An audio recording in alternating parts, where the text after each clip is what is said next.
All right, Chair Kupiak, we're on the air whenever you're ready to begin. Give me 1 second. Trying to find.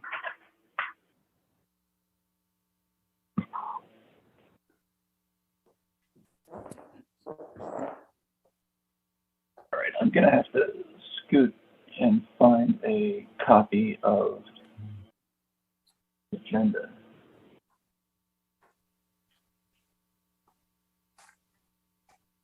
David, are you there? I'm here. Can you do me a favor? Can you quickly email me a copy? For some reason, I'm sitting here with my whole packet. Oh, no, I've got it. I'm sorry. Never mind. It was just stuck to the bottom. Okay, let's begin. Good morning, everyone. I'd like to call this meeting for the January 19th Montecito Board of Planning Commission in session. Can we please rise for the Pledge of Allegiance?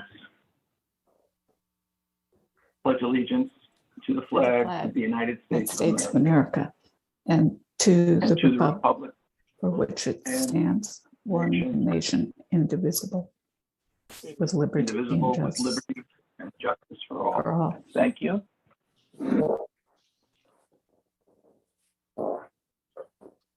Good morning, all, and I missed the last one belatedly. Happy New Year to everyone. Guess we can begin with. I got a little. Here we go. David, you want to give the TV coverage announcement? Absolutely. Thank you, Mr. Chair. Good morning to the Commission. Montecito Planning Commission hearings are televised live on County Santa Barbara Television, CSB TV, Channel 20 at 9 a.m.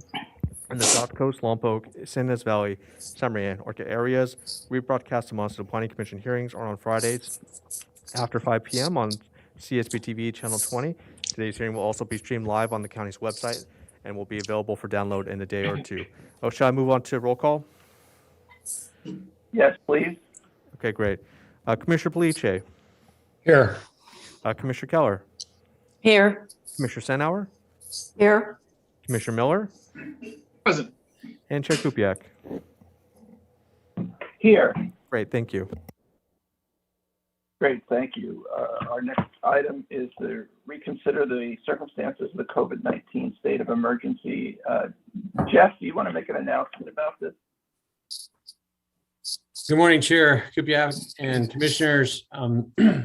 This item is on the agenda again, as we do need to make these findings every 30 days. And so based on the current trends and what we're seeing with the numbers increasing and with the new variant that's out there, staff is recommending that these findings can continue to be made and recommend that we continue to stay remote for the next hearing.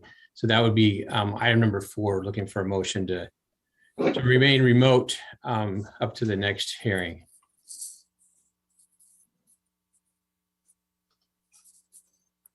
Do I hear a motion from the floor? Well, I have my hand raised in order to make a motion, and so does Commissioner Senauer. Oh, I can't see this thing. Great. Okay, I will make the motion. Commissioner Keller? Thank you. Thank you. The motion that we direct staff to continue to notice and hold hearings as remote. And I just wanted to confirm that our next meeting date is February 16th. So we are within the 30 days between now and February 16th. So we should not have to have any more emergency meetings. So I make that motion. I second. Seconded by Commissioner Senauer. All in favor? I have a bit of discussion on this topic, Chair, if that's all right. Sir? I'm all in favor of us continuing to do this. I think it is the wise and prudent course of action. However, I've noticed that other county and regional bodies are doing things differently. Is staff recommendation different to different bodies, meaning the Board of Supervisors or the Countywide Planning Commission? How should we properly kind of understand that? And is there a need for consistency between bodies?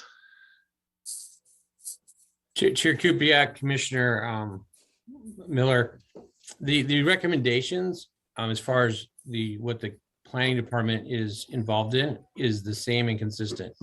So the county planning commission, we recommend the same findings.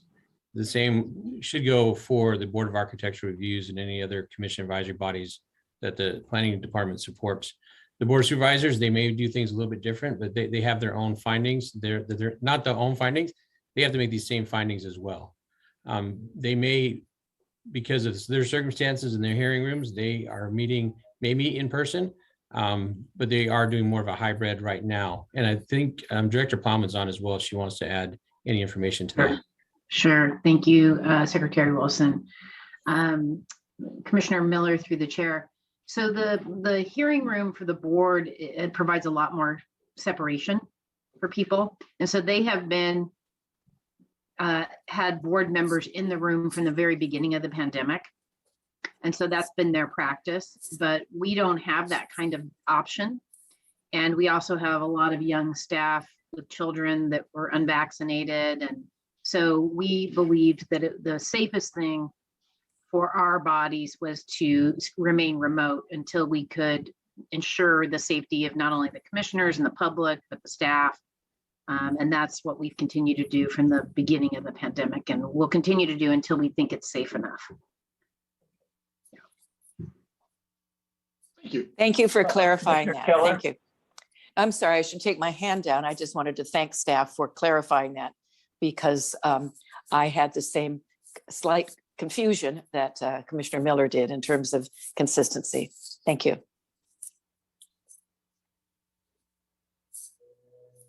So we have a motion and a So, second? yeah, I'm sorry, Chair, just one before we take the vote, just to check with Mr. Villalobos to make sure we don't have any public comment on this item. Thank you, Secretary Wilson. We did not have anyone specifically sign up for this item, but if anyone who's present would like to speak on this item, just go ahead and raise your hand in Zoom and I'll call on you.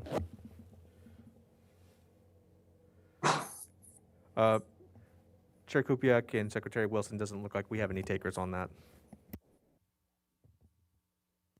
Seeing none, I think you should have a roll call vote. Okay, great.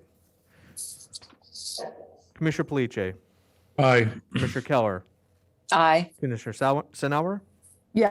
Commissioner, I'm sorry, Commissioner Miller, Aye. and Chair Kupiec. Aye. Motion passes 5-0.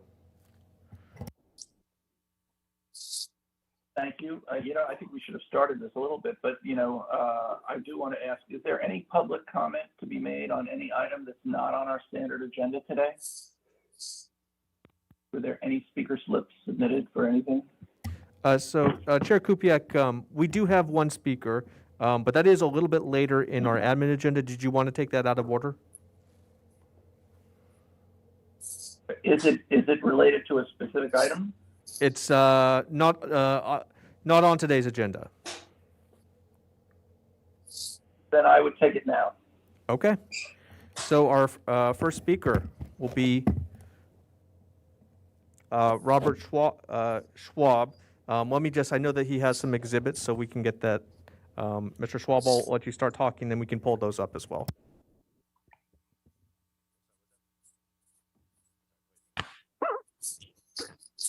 Can people hear me? Hello? Yes. Yes? I can't see myself, so I have no idea what you're saying. Can you see me? No. We can see your reference as with your name, Robert Okay. Schwab. Okay. If David Villalobos is able to put up some of the slides or the photographs or the images that I sent, that might help. Let me just dive right into this. We're in Montecito on East Valley Road 1422, and our neighbor in 551 Santa Angela Lane has put up a full-size pickleball court right next door. This is the view from the roof of our building. We're a single-story building, and you can see the court. That's our fence. You can see the court beyond it. If we can go to the next picture, you can probably see what it will look like if you're peeking over the fence. David, can we just advance to the next photograph?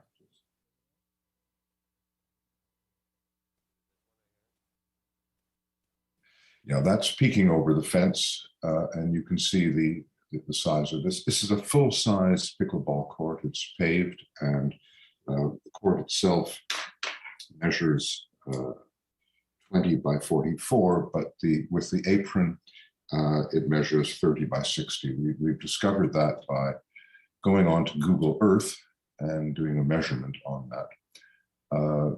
You can see it on the next slide. I think it's either the Google Earth slide or something that's come from another facility. Could you, yes, thanks. That's Google Earth, and I don't know, you can't see me moving my mouse, so I'm going to have to describe. You can see the address 1551 Santa Angela Lane, and you can see in the top left-hand corner, that's the northwest corner, a pickleball court, which is right up against the property line for our property. We're the one right to the east of that, or sorry, to the west of that, that's the left. And also up against the property line for the property immediately to the north. We've measured the distance between the court and our property, and it is just under 30 feet. We've also measured the distance between the court and our neighbor just due to the south, Andy, and the closest distance between that court and the corner of his house, so the southwest corner of the court and the northeast corner of the house, is 200 feet. And our neighbor also is really disturbed by this and has brought it to our attention a number of times. I think that really explains the situation. When we first became aware of this, we got in touch with the zoning department, and I think you have a copy of the email that was sent to us that said these things aren't covered because they're flat structures and they're not regulated. We were very surprised and disappointed by that, and spoke to our architects who are more familiar with the Montecito Land Use and Development Code, and sent us back some references which identified that the court under a definition on page 355 and 356 comes under the heading of an accessory residential structure or use, and as such it requires a permit, and that's confirmed on page 46 of the code. It also violates items of the setback because it's within the setback and it occupies more than 30%. In fact, it's closer to 50% of the back garden.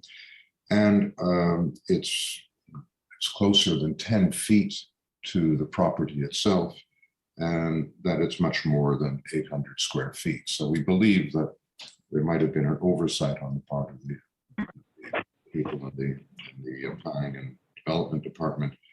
And they've agreed that they're going to be looking at this again. But this really opens up a wider issue because since noticing this court and having heard what courts sound like, this is hard paddles with a hard ball on a hard surface. And that's worse than a tennis court. And there are people who are complaining all across the United States and Canada, where we are during the pandemic, complaining about these things, even in public gardens, in public parks, where the distance between properties and these things is 200, 300, 400 feet. So even though this court here is probably covered or should be covered under the conditions of the code, because it is a tennis court or other, I think it's called on-site sport court, we think that these regulations should be extended so that these courts are not allowed anywhere in residential areas, because they create noise which is far in excess of tennis courts, and they should be just stopped completely. So I would submit that perhaps we should have a special ruling on pickleball courts to say that they cannot be on residential properties of a certain size or less, and that size should be 15 or 20 acres, and they should be in the middle. Either that, or they should be in private facilities or sports grounds where there's proper care taken to muffle the sound and stop balls going over. We've counted over 15 balls have come into our property since they've put this thing up. Okay, I'll stop there. I'm happy to answer any questions, but I think I've given you a fair idea of our situation.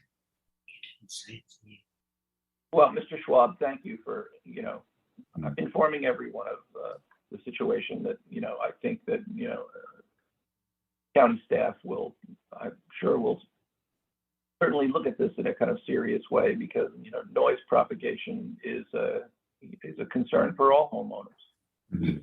I would be concerned too. Okay, thank you.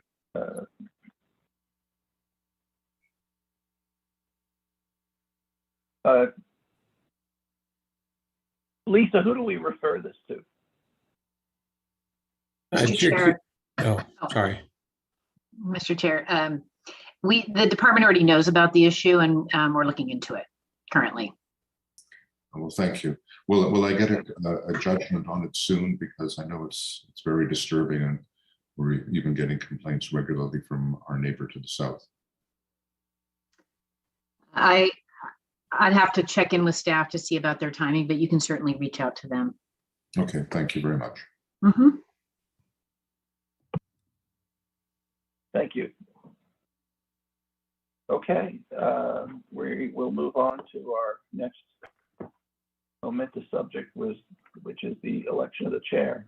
But before we do that, I just want to thank my fellow commissioners and thank county staff and David and Jeff for helping shepherd me through this last year. I've been happy to be your chair, and I've certainly felt supported by all you guys. So it's been a good year, and I look forward to another good year in a different capacity. To that end, let me open the floor to some comment. I see a hand raised by Commissioner Sanauer. Yes, I just wanted to thank you, Bob, also for your tenure as chair, and appreciate your public service to the community and at large for the county. So thank you very much for your good year. Appreciate. Well, you know what? It's been a good year, but Donna, I have to tell you, to be a good chair, I learned a lot from you. I thought you were a very good chair. And, Okay. it was, it's been, so I believe very strongly. I was at an AIA meeting over the weekend that was a retreat, and I tried to cajole my fellow AIA members to know that I think public service is incredibly important, and I encouraged all of them to reach out to different members of government and to boards and to participate in the process, because if you don't roll up your sleeves and get in the game, then it leaves us all. It just makes for a better community all the way around. So thank you, and I see Commissioner Keller has her hand raised. Yes, I was going to wait until you were actually out of office before thanking you and applauding your service, but we appreciate your taking this position on in these challenging times. And thank you very much for encouraging your colleagues to participate in public service, because that's what keeps, my husband has actually asked me, why do people volunteer? And I said, volunteerism is the grease that keeps the wheels of civilization rolling. And so those who do volunteer for public service are doing a great benefit to the community. So thanks also, and I'm sure all my fellow commissioners join me, but I'll let them say in their own words. Thanks very much, Bob. Well, Susan, I think the difference today is that I think that, my hair seems to be getting really longer and yours is getting shorter. Oh, no, it's here. Oh, there you go. I haven't gotten to the ponytail stage yet. Well, great. Commissioner Police, I see your hand raised. Yeah, I'm just here to also congratulate you on great leadership, and I appreciate your style, to the point, and you're very kind, and thank you very much for being the chair last year. Well, thank you all. And I guess Commissioner Miller, I see your hand raised. My other commissioners have spoken eloquently and accurately, so I don't have a tremendous amount to add, except to say that you have been a wonderful chair. As my introduction partway through your term to this commission, I have really appreciated your guidance and your direction and the way you shepherd us as a group. We are a diverse group with opinions and thoughts, and which is, I think, healthy. And you've done a wonderful job of shepherding us along. So for that, I'm grateful. Thank you. Okay. Well, thank you. I look forward to continuing my participation in a diminished capacity of sorts. I guess that being said, I don't know if there's any public comment on this issue. If not, I would entertain a nomination for the chair.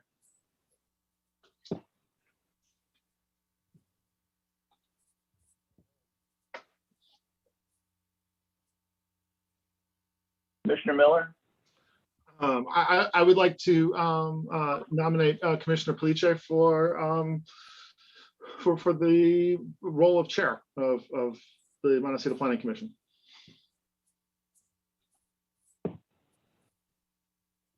Do I have a second? Commissioner Senauer? I second.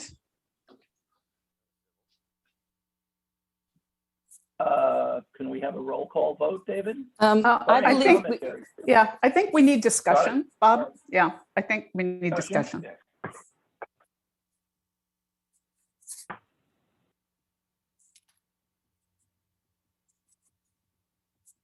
Commissioner Keller?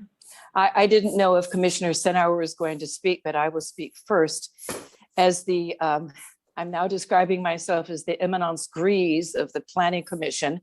And that's not very, it's difficult to contemplate that 20 years ago, I was on the committee that helped create the Planning Commission. And I was part of the committee that drew up the bylaws and made the recommendations for the ordinance that governed the Planning Commission to then Supervisor Schwartz. And then it was adopted, of course, by the Board of Supervisors. And as a result of that longevity, I feel it's important that we be transparent and that we address what I consider to be the elephant in the room. And that is the lack of residency of Commissioner Police, because I have been getting phone calls from people in the community and emails, and there is a lot of awareness that he is a resident of Goleta and not of Santa Barbara, or not of, or certainly not of Montecito. And I feel that this needs to be acknowledged and discussed. I was contacted by a reporter, so this is clearly something that is a widespread knowledge. And I think that it would be remiss of our Planning Commission not to just acknowledge that we are aware of this. When Commissioner Police was appointed, I think he did have a property that he owned in Montecito, although there is an affidavit that he submitted in August of 2019 that stated he was a full-time resident then of Goleta. And the requirement is residency, not ownership of property. However, Mr. Police has made good contributions to the Planning Commission. He's been present. He has knowledge that he's shared with us. He has served as vice chair and has done a good job in that, given last week he had to take over as the chair of the meeting. And I support the succession that we have established of people moving from first vice chair to chair, et cetera, because I think having that year of training and apprenticeship or a association with the chair responsibilities is a very good plan. And so as a result, I am supporting Commissioner Police as chair, but it should be noted that the committee, that if he were not to be on the Montecito Planning Commission, there is nothing that we as commissioners have any ability to do about it. The only way he could go off of the Planning Commission is by his resigning himself or by a majority vote of the Board of Supervisors. So since those are not going to happen, he will remain on the Planning Commission. He will be, I'm happy to support him as chair. And I just felt that it was important that we acknowledge that we are aware of this and have chosen to follow our standard pattern of succession and chosen to support him. And that when he is reappointed to the commission, this issue can be revisited at that time. But as I said, I feel he's made a great contribution and he is certainly prepared and willing to take over the role of chair. Thank you, Ron. I see your hand up, but before you speak, I just wanted to make a comment. I gather that this was, also brought to my attention. I think that the continuance of a commissioner on one of the advisory boards, as far as a residency issue, has happened before, and appointees have been allowed to fulfill their terms of office before a change was made. And I think that, I know that, in speaking with Ron, I know that, he is, his wife are actively pursuing, finding another residence in Montecito. Needless to say, I think I can sympathize that in the current real estate market where there is almost no inventory, there is so little inventory in Montecito, it's kind of difficult to get that done. But I believe that they are trying, and I think it's a very good idea that there be transparency, that the public understands the decision that we're making and the circumstances of the decision that we're making. But I too do appreciate Ron's commitment to the community, not just Montecito, but at large. And I want to applaud his and Stacy's philanthropy and the things that they've done. But I am particularly happy to serve with him and support his nomination as chair. Ron, I see your hand. Let me let Ron, your hand was up. So Peter. Okay. I just, for the fact of transparency, I just want to let you know that, I have had a resident in Montecito for 26 years and paid taxes and voted. I've not voted anywhere in the county except in Montecito. I do not live in Goleta. I do not have property in Goleta. It is in Santa Barbara County, and I've had this property out here for over 40 years. We 4 months ago sold our property, late August, actually, it's 5 months now. And right afterwards, I spoke to Doss Williams and the county attorney and let them know that I'm not certain when we'll be able to find a place. I would rather buy a place than rent. And so we've sort of stalled, passing on a few rentals and looking at lots and trying to find what we want. But that being said, I want to say that I don't know where that information came. We do have an area code that's similar to Goleta, but we're not in Goleta, never have lived in Goleta. But that also, just to let you know, we have actively looked, and we have had a home, like I said, all these many years. We have leased our place and then moved back and forth until finally in our last month of residency there was in August, and we lived there and had a party to end our time at that home. Anyway, that's sort of where I stand. I will gladly depart after this term if somehow I don't have a place. That's not my intention. We're going to look and proceed with there. I belong to many clubs and organizations in Montecito, and I'm going to serve this term out if you vote me in. So thank you. Thanks, Ron. Commissioner Senauer. Thank you. Appreciate that, Ron. And I think I'd just like to call attention to the residency issue at large, writ large. And this isn't ad hominem to referencing Ron. Okay, this is a oh, yes, he falls under the residency issue. And I think it needs to be clarified perhaps when appointments are made. And there has been exceptions, but I think basically the protocol is the supervisor appoints and the board approves. And it is a mechanism that is grounded in, it starts with the appointment. And I think perhaps language, I know it's code, but an ordinance, but there could be thought in the future where there could be language that basically parenthetically said at the discretion of the appointer, the supervisor, if there were special conditions, et cetera. That's down the road. But I just want to, this is an issue for the community. It is a concern, it has been out there. And it needs to be transparent. It needs not to be something that is pointing fingers at an individual. It's a larger issue.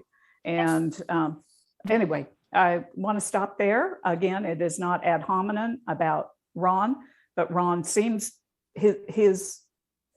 the context of all this. He is the context of it at this time, but it is a larger issue. And I do think the larger issue does need to be addressed. Thank you. And thank you, Ron, for your participation as a public servant. Thank you. Commissioner Keller, I see your hand raised. Yes, I just want to thank Ron for making those clarifications. I think it's very important that he have an opportunity to speak publicly and address this. And I'm very glad that we're raising this issue and discussing it on the record, so it will forestall any further consternation in the community. I think I feel now that we have discussed the circumstances of his appointment and his intent, and I feel quite satisfied that we can proceed. And I hope that everyone that I have heard from, or the people I haven't heard from who might be concerned about this issue, realize that we have discussed it fully. We are in support of Ron's candidacy as chair, and that we feel that we should proceed as intended. And thank you very much, as I say, Ron and Bob, for being very specific about these circumstances, because I think that's very helpful for people to understand the situation. So thank you. Okay, thank you, Susan. All of this said, we have a motion and a second. Can we have a roll call vote? Commissioner Police.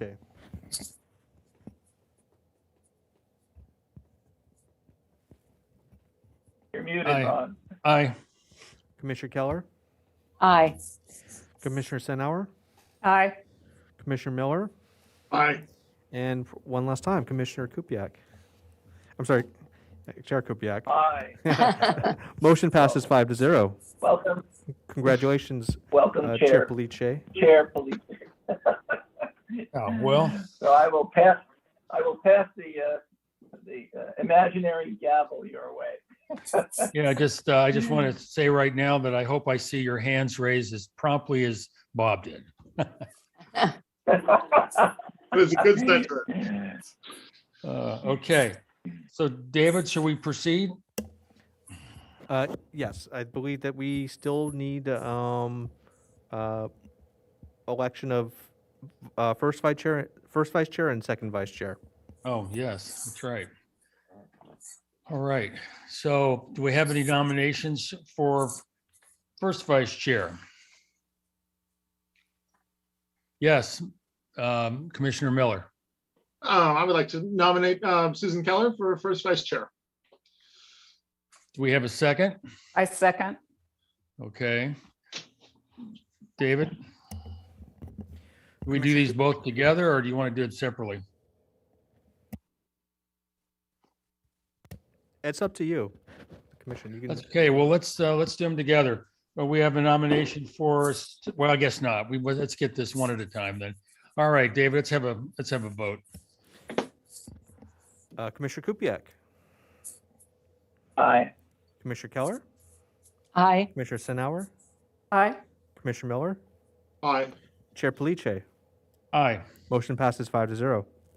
good. So let's move on then for the second vice president. Do we have a nomination?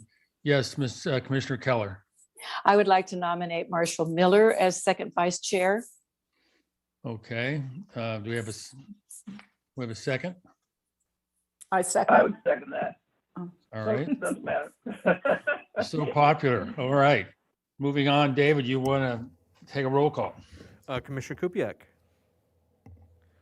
Aye. Commissioner Keller, Aye. Commissioner Sinauer, Aye. Commissioner Miller, I staying on, or I would actually, I request direction from Mr. Pettit. Is voting for oneself kind of kosher?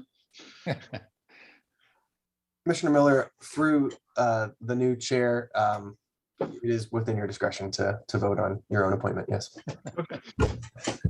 Well, then I will give myself an aye. and Chair Police. You'd have been overruled anyway. All right. Aye. Motion passes 5-0.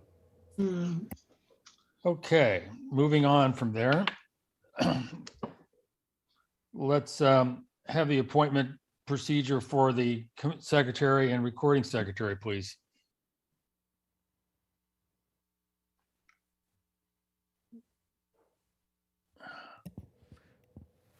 David, how's that proceeded? So I think, usually if Miss Black were here, she would tell you who she thinks you should vote for. So what I would suggest, so I'll play that role. I would Okay. suggest that you appoint Jeff Wilson as your secretary and me as your recording secretary. I fully accept. I'm sure Jeff will as well. Okay, do we need to vote on that? Do we need a motion? I know Motion. David Okay. did make the motion and would like to support him. Okay. However, All right, Donna, why don't you be the perhaps, yes, official? yes, I so move the recommendations of Mr. Villalobos. All right. Do we have a second? I second that. I second. Yeah, good. So we have a roll call, please. David? Commissioner Kupiec, Aye. Commissioner Keller, Aye. Commissioner Sinauer, Aye. Commissioner Miller, Aye. Chair Police.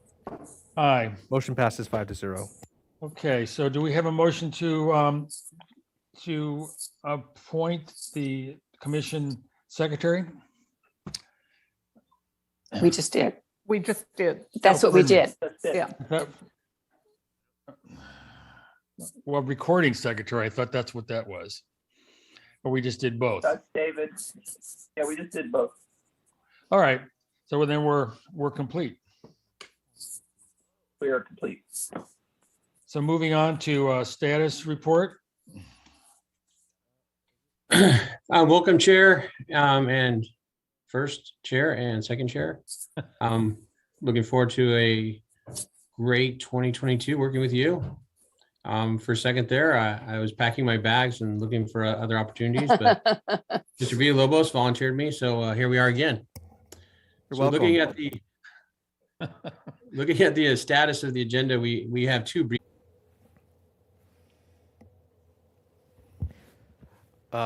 Looks like no additional general public comment.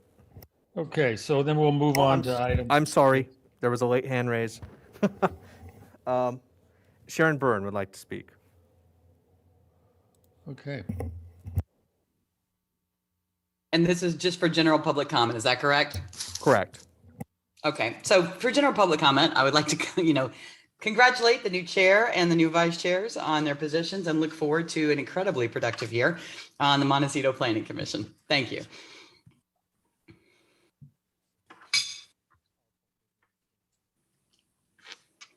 okay, moving on from there, is that the only public comments?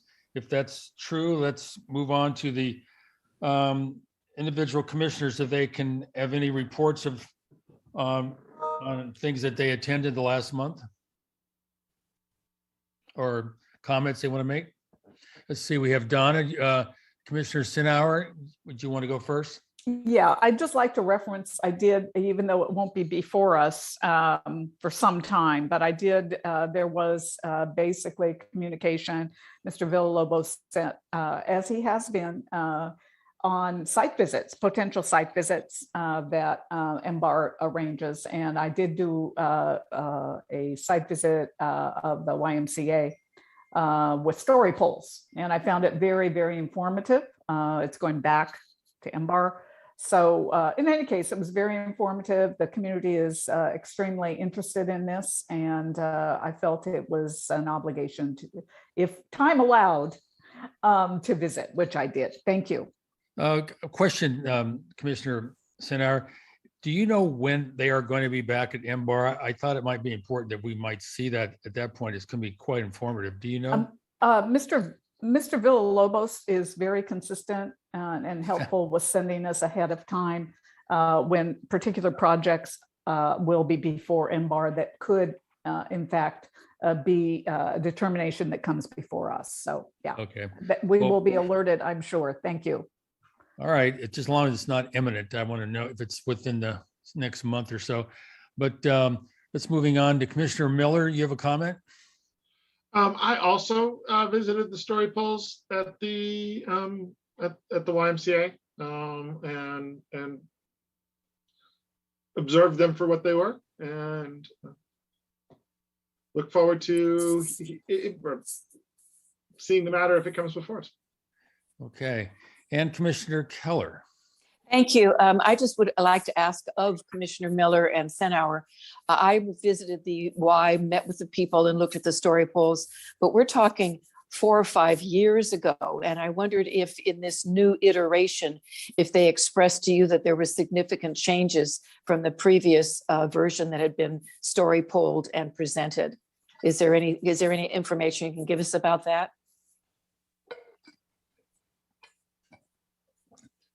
Commissioner Sinauer? Yes, from my understanding, it was the last iteration was 2018. And it has been, it's before MBAR, and it is different. I think visiting MBAR's discussion of this would be most appropriate. And I believe that's available. Mr. Villalobos could give you the citations.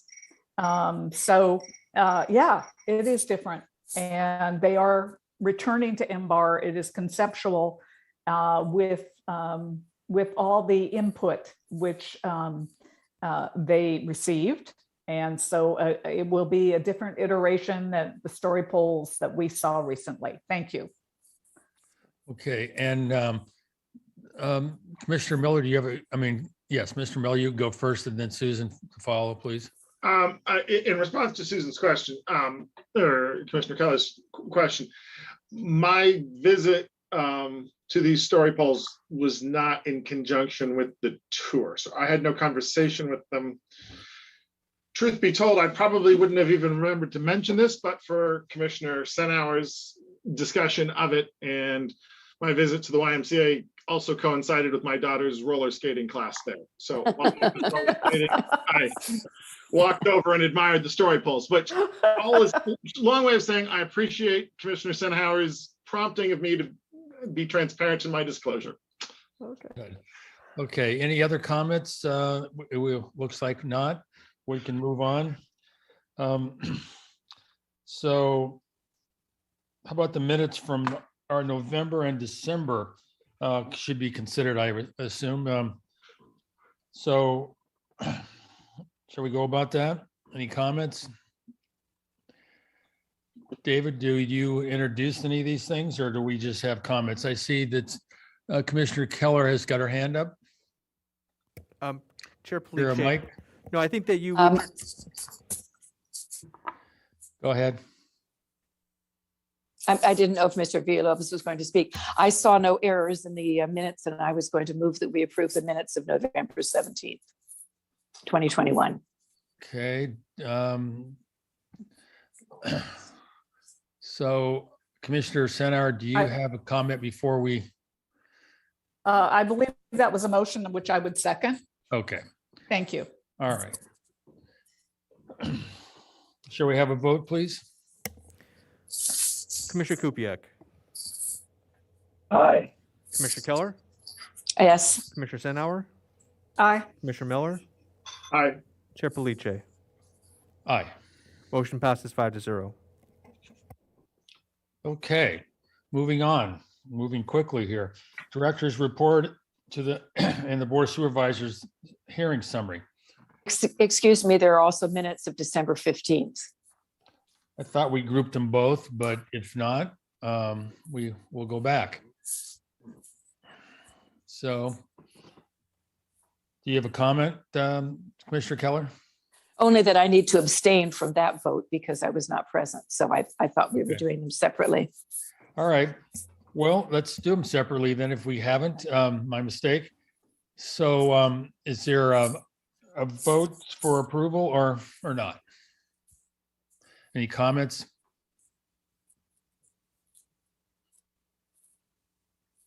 Do we have a motion? Yes, my hand is raised, Ron. I'm Yes, sorry. I I'm sorry. move to accept. No apologies. Okay, this is your first day. No worries. Yeah, I move to accept and approve the meeting minutes of December 15, 2021. Okay. Do we have a second?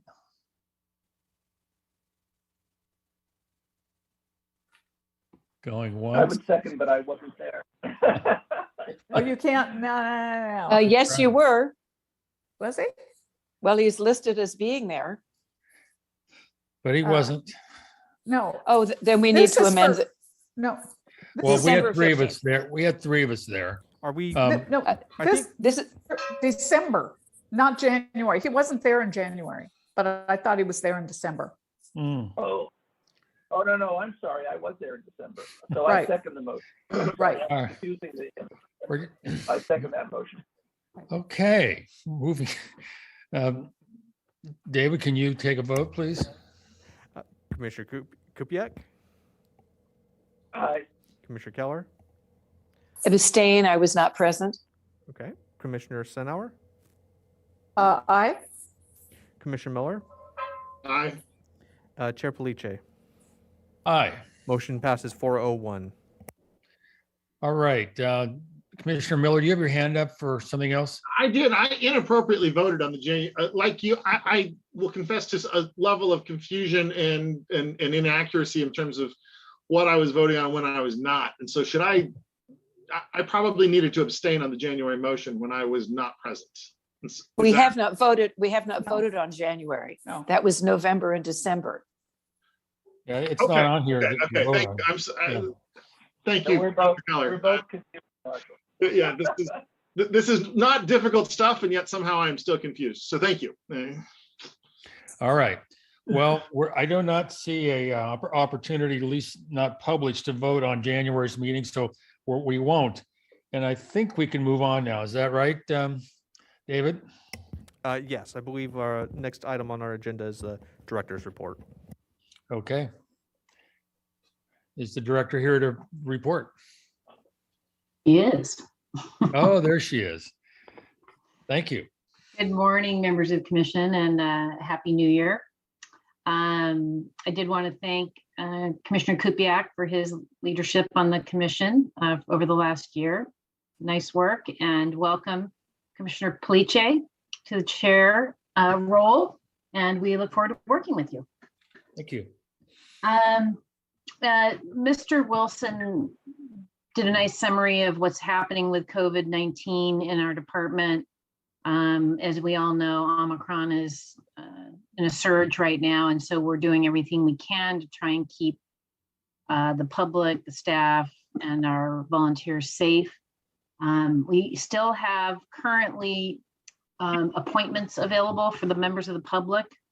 If they need to come in, they can schedule an appointment. Right now, we're assessing that, whether or not we feel it's safe enough. If we think there's going to be risks, we can temporarily postpone those for the next 4-week period. But right now we have determined that we feel like we can still have those meetings, and we haven't been really overrun by appointments. Most people are trying to do things virtually or by email. So, and we have virtual appointments that are available as well. So I'll keep you posted on that. And as Mr. Wilson indicated, we are continuing to recommend that our commissions and architectural boards of review remain remote for the time being. And then we can revisit every 30 days to see where we are. We are still working with the California legislation on the Brown Act. We're interested in creating a provision that will allow teleconferencing for some commissioners in the future without having to post the address of where they're located. Our county's big, and this isn't necessarily an issue so much for the Montecito Planning Commission, but it is for our county planning commission. And sometimes it makes sense to create more accessibility to allow some commissioners to participate in a remote fashion. The idea is that the majority of people would be in the room. So you'd have 3 people in the room in the future, and then maybe 2 could be remote on occasion. We also are interested in maintaining a remote access for the public, because we think that has improved the public's ability to participate in our process. And we have hearings during the day, and members of the public would have to come down to our offices and wait until an item would come up and speak. And now they can participate remotely, which I think is a lot more efficient for them and makes our process more accessible. So we'll keep you posted on that. The state law will allow us to do the public part, but it's the question about the commissioners and whether or not in the future we can have at least 2 remote at any one time. So I'll keep you posted on that. Board actions since your last meeting.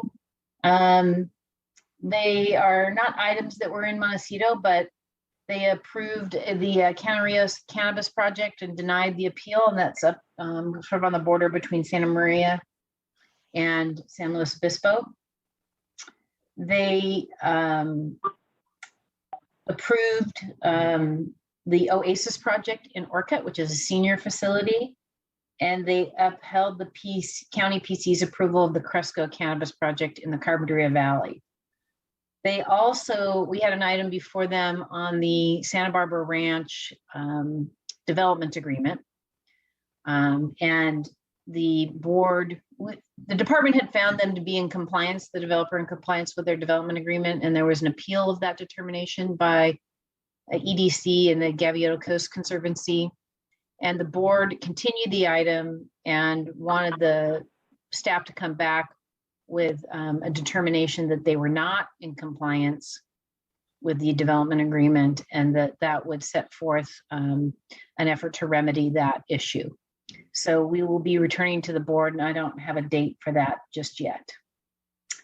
And then for future items at the board, all the items that are currently scheduled are for County Planning Commission, but we have the Decker appeal, which is on the 25th. Exxon Trucking was going to be February 8th, but now it's been bumped to March. The applicant asked for additional time. We have an appeal of the Central Coast Ag's cannabis project on the 15th of February. And then we have an appeal of the Galileo apartments that are out off Patterson. And that is on the 1st of March. G&K Cannabis is on the 1st of March. We have an appeal of the Orcutt gas station on the 8th of March. And then lastly, we have the long range work program going to the board on March 15th. You will see that in advance of us taking that to the board. And I believe that's on your projection report for February. And I'm happy to answer any questions. Commissioner Center. Hi, Director Plowman. Thank you so much and Happy New Year. Can you reference a bit the redistricting regarding supervisory areas, the parameters? You hear both, one's going to have to move to be inside a new boundary. Can you just give an overview of how that, I don't think it affects District 1. Well, as far as having to move somewhere else, but Right. if you could clarify and just quickly summarize, I think that might be helpful. Thank you. Sure, Commissioner Sanor through the chair. So I don't have the exact boundaries memorized, but the major changes had to do with districts 3, 2, 3, 4, and 5, actually. District 1 wasn't changed materially. District 2 is now going to include Isla Vista. And so District 3 does not include that any further. And then District 3 has Lompoc, is taking over the areas of Lompoc that D4 used to have. And I believe District 4 also expanded in areas, and I think they took, I'm going to get this confused between D4 and D5, but one of them took Guadalupe.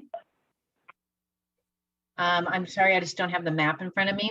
So there were changes there, but all of the board members are still currently living within their district. So we didn't have to have any changes in board members. They would have been able to carry out their term, and then they wouldn't have be able to be reelected, is my understanding. Does that answer your question? Yes, it does. Thank you. Sure. Any other questions? I see Commissioner Keller's hand is up. Sorry, possibly I misunderstood you, but you said they could finish out their terms but could not be reelected. Is that because they are no longer living in their district? I'm sorry, would you clarify that? Yes, Commissioner Keller through the chair. There was the potential, the reason we mentioned it, there was the potential for Supervisor Lavanino to be outside of his district when they were considering some of the boundary changes. But it turned out that the boundary changes that were actually finalized he was still living within his district. So this issue isn't going to be a problem in the future, but it had been, I think the way the law is written is that they're allowed to carry out their term and then they can't be reelected unless they move back into their district. So, but that doesn't apply in this case. So Right. these changes then are made on the population based on the 2020 census. Is that correct? That's or my is there understanding. is there another body that makes the changes that isn't population based completely? Commissioner Keller, through the chair, I have to plead some ignorance on all of that. I didn't follow it that closely. It's my understanding that it was population based and based on the census. That's how it has been done in the past. But I don't know the exact process that the redistricting commission went through. No, I'm only suggesting this because I think that the population of South County, specifically District 1, has remained relatively stable, whereas there has been an increase in population in North County. So that would probably have triggered the changes. Thank you. Sure. Yeah. Sure.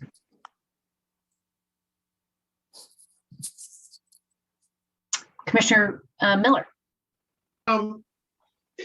It's not regarding this, what you presented here directly, but we have Senate Bill 9 coming up as a presentation topic, and I am just bubbling full of questions on that. I want to be respectful of your time. Will we have a chance during that presentation to kind of pepper you with questions, or should we be taking this time with you to kind of indulge our curiosity? Yeah, Commissioner Miller through the chair. I will be online during the SB 9 presentation. Okay. So you can ask questions then, and LRP staff is well versed in it as well. So but I will stick around. Thank you. Appreciate it. Sure. And I'm sure LRP staff has done a wonderful job. I Yeah. in no way happy wish to convey that they wouldn't be well suited for that also. I thank you. Yeah. No worries. It's an important bill, and there are a lot of questions throughout the community and on the commissions about it. And so I'm happy to be available. Okay. Any other questions? Commissioner Center? Yeah. Did you? Just one last, does redistricting have any repercussions in the PC? So that is a good question, Commissioner Senauer, through the chair. It did have a repercussion in the 5th district in that Commissioner Blau is no longer living in that district. And so there has been, and I can ask council if they want to weigh in on this. I believe there's been a determination because of the redistricting process that that commissioner will be replaced. Oh, okay. Okay. That's my understanding. All right. Thank you.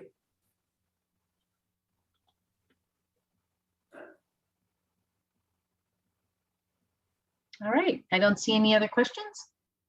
So I will stick around and monitor the hearing on SB9 and the Thank other you. updates. Thank you very much for the update. I appreciate it. And thanks for hanging around. Sure. Okay, moving along. So shall we go to our standard agenda, David? Sure. Thank you. Thank you, Chair Police.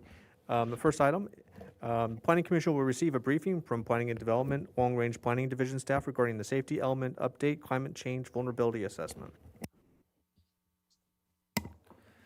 Yes, good morning, Chair, members of the Commission. My name is Dan Clement. I'm the Deputy Director of Long Range Planning, and Ms. Whitney Wilkinson, the Project Manager for the Safety Element Update project, will be presenting the item today. This is the climate change vulnerability assessment, and as she'll explain, it's the first phase of the 2 phases that constitute the Safety Element Update project. So with that said, I'm going to turn it over to Ms. Wilkinson. Thanks, Dan. Good morning, Chair Police and Planning Commissioners. My name again for the record is Whitney Wilkinson. And like Dan said, I'll be presenting to you today on the progress we've made on the safety element update, which includes our completion of the climate change vulnerability assessment, or as I'll refer to it, the CCVA. The CCVA was prepared by our environmental consultant, PlaceWorks, and it was completed in November of this past year, where we presented a briefing to the Board of Supervisors. A briefing was also provided to the County Planning Commission last week, and I'm here today to provide you a similar briefing with some added context about Montecito where possible.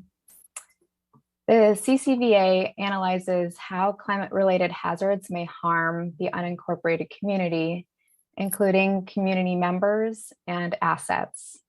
It seeks to answer the key question, who and what are most vulnerable to climate change hazards?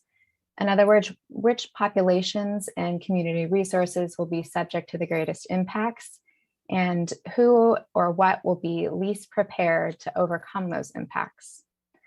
I should also clarify that the CCVA is not a climate action plan, and its main focus is not to reduce greenhouse gas emissions, but focuses more on how climate change is and will be impacting our community. Also, the CCVA is an informational document. It's not a policy document that's formally adopted. And one of the purposes is to ensure that we are meeting new state regulations that require the safety element to incorporate information on climate vulnerabilities and adaptation strategies. Next slide, please.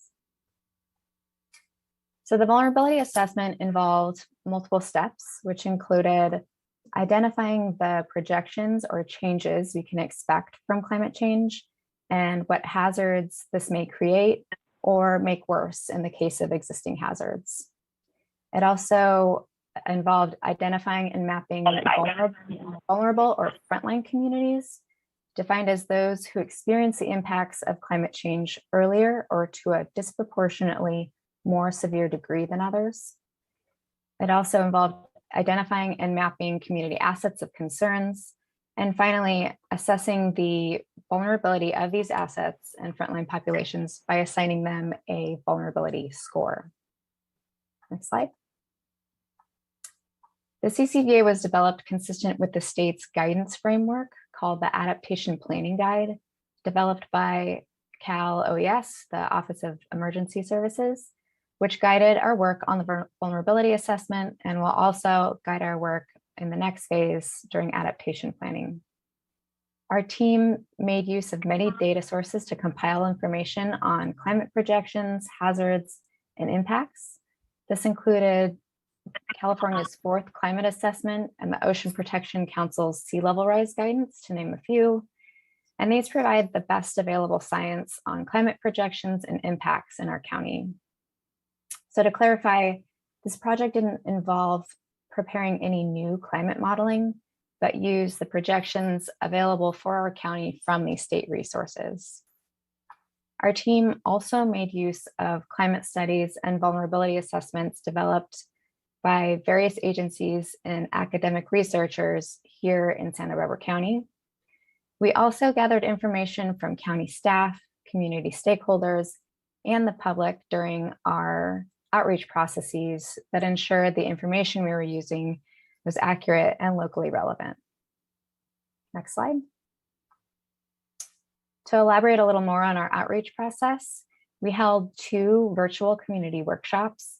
We also convened a group of county departmental staff called the core team to advise us on key topics and review work products. We held meetings that helped us understand how well the community can prepare and adapt to climate impacts. This is referred to as adaptive capacity.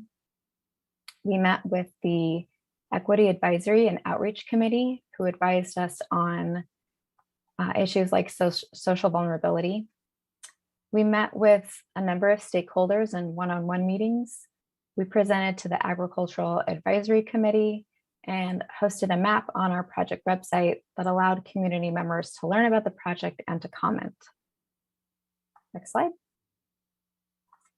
After reviewing many data sources, the project team identified these climate change hazards, which are created or exacerbated by climate change. I'm going to highlight a few of the most critical ones, but you can read about all of them in our CCVA report that's available online. Extreme heat occurs when temperatures rise above a certain threshold, and this threshold varies throughout the county based on an area's typical temperature range. For instance, this threshold is 87 degrees on the South Coast, but is 101 degrees in the Cuyama Valley. Both the number of extreme heat days extreme heat events and their duration are expected to increase with climate change. Inland flooding is also expected to increase. This is because precipitation is expected to fall on fewer days in a year in fewer larger storms, resulting in an elevated flood risk. In fact, large storms produced by atmospheric rivers and severe flooding that can result are expected to increase with climate change throughout California. Debris flows and landslide events are also anticipated to increase as more precipitation falls during a storm event, and hillsides more frequently have burn scars. I'd also like to define what we mean by severe weather, which is included there on the slide. This includes intense winds, lightning, hail, frost, and other related events. And these events are anticipated to increase in number on average every year. And finally, wildfire, measured in the number of acres burned annually, is also projected to increase with climate change.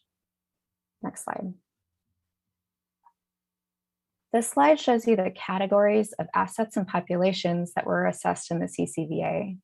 They include frontline populations, which I'll go into in more detail in a moment, infrastructure, buildings and facilities, economic drivers, ecosystems and natural resources, and key community services. Next slide. Frontline populations, again, are groups that experience impacts of climate change earlier or to a more severe degree, often due to socioeconomic or environmental pressures. As a shorthand, I like to say that they experience climate change first and worst.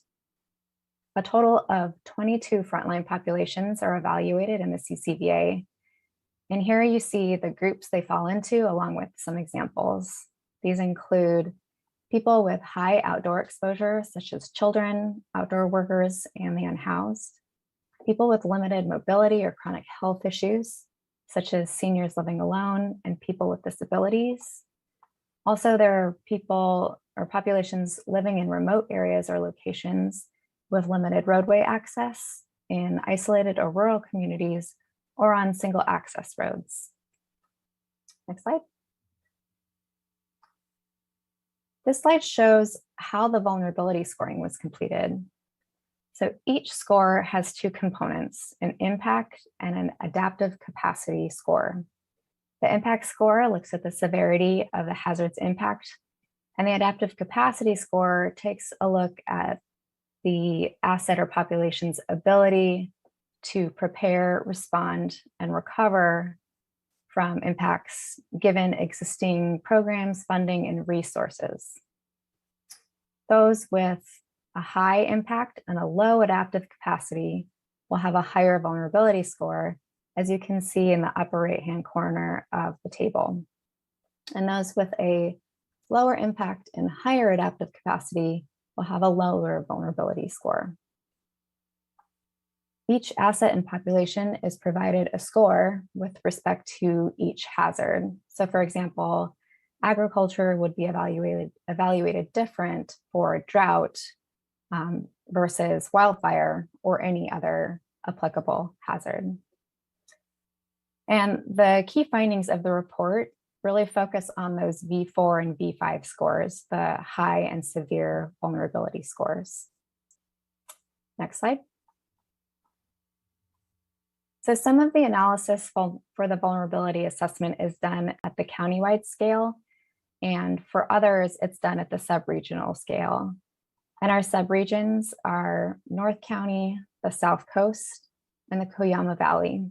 And the project area largely excluded federal lands and cities. And obviously, Montecito is a part of the South Coast subregion.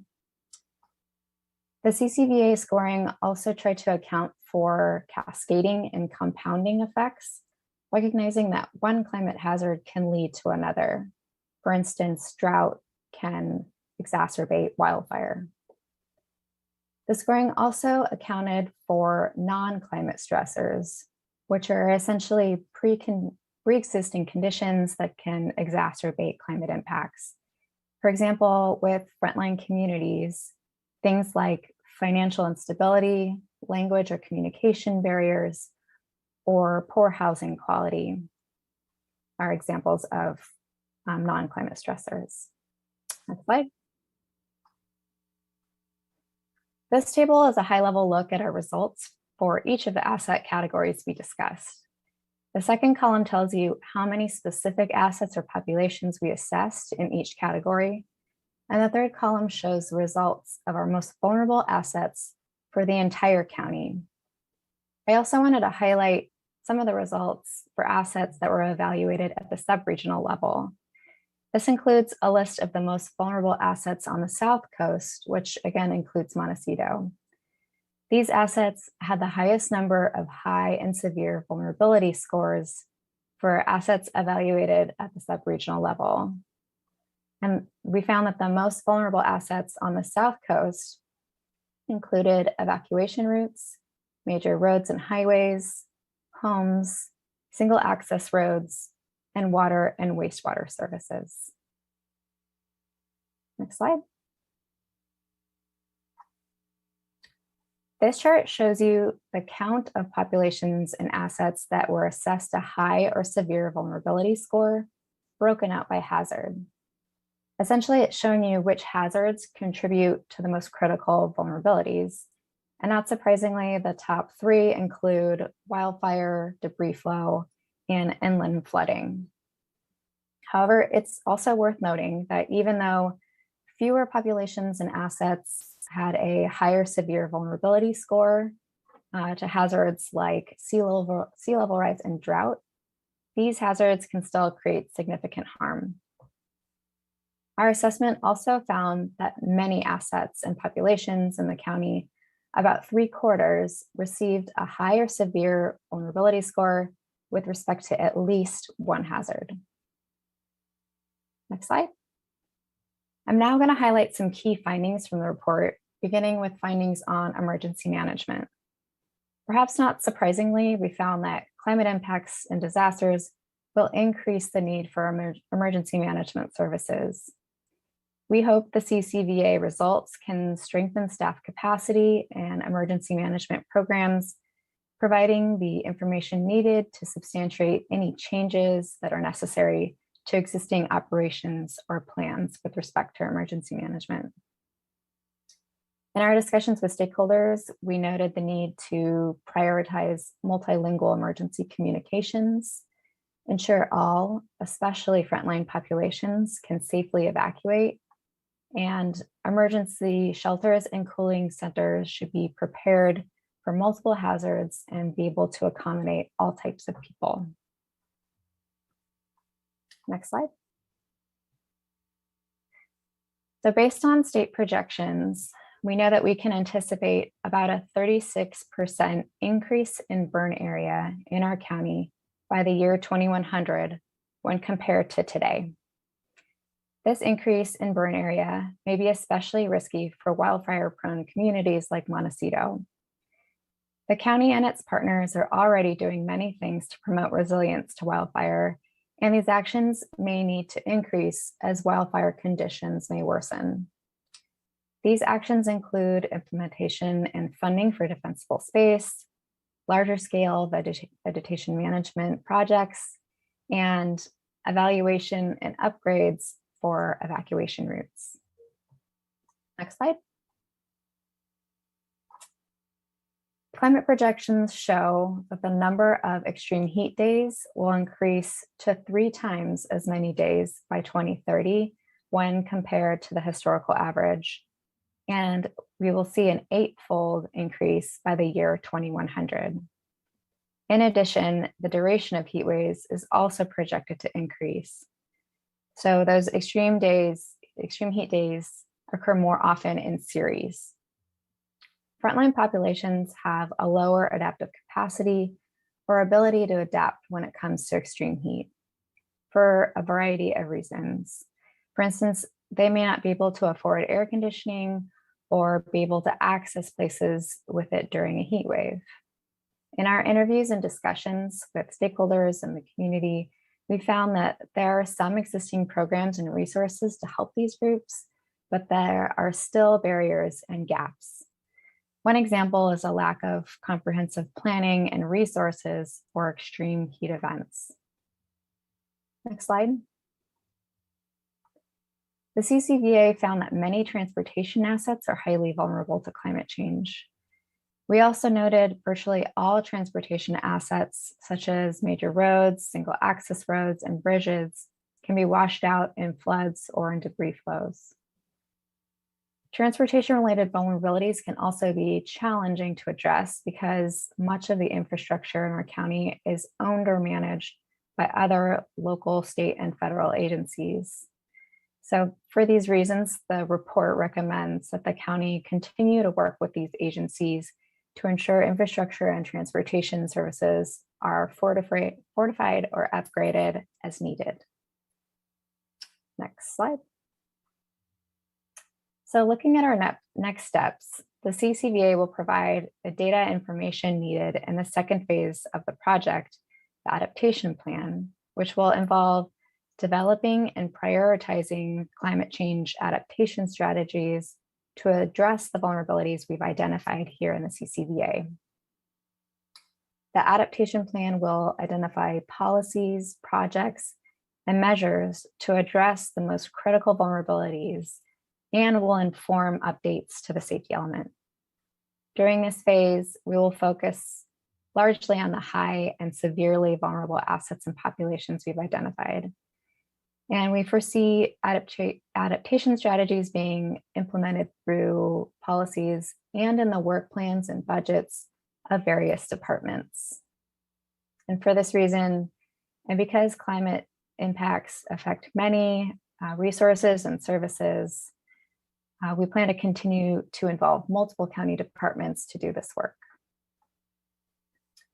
The scope of the CCVA is also really broad, with many hazards, assets, and populations assessed at a pretty high level. So it may be that we need to do a more detailed assessment of certain vulnerabilities before we can develop certain adaptation strategies. Funding will also be a big issue to implement these strategies, but the development of the adaptation plan will assist the county in pursuing and justifying the need for grant funding moving forward to implement these strategies. We anticipate completion of the draft climate change adaptation plan in winter of 2022 or 2023. Next slide. That concludes my presentation. I'd also like to direct you to our project website, which is www.countyofsb.org/CCVA, where you can find our report, our executive summary, and 2-page brief, which you see on the slide there. Both the executive summary and brief are in English and Spanish. There's also a lot of other resources, including our interactive map. And I'm happy to take any questions that you may have. Thanks. Thank you very much for that report. Commissioners, do we have questions? I know I do. Yes, let's start out with Commissioner Sinauer, please. Thank you, Chair Police. Thank you very much for the presentation of great import, of course. Do have a couple questions. Will the stakeholder process and community engagement be involved with the second phase of the adaptation plan?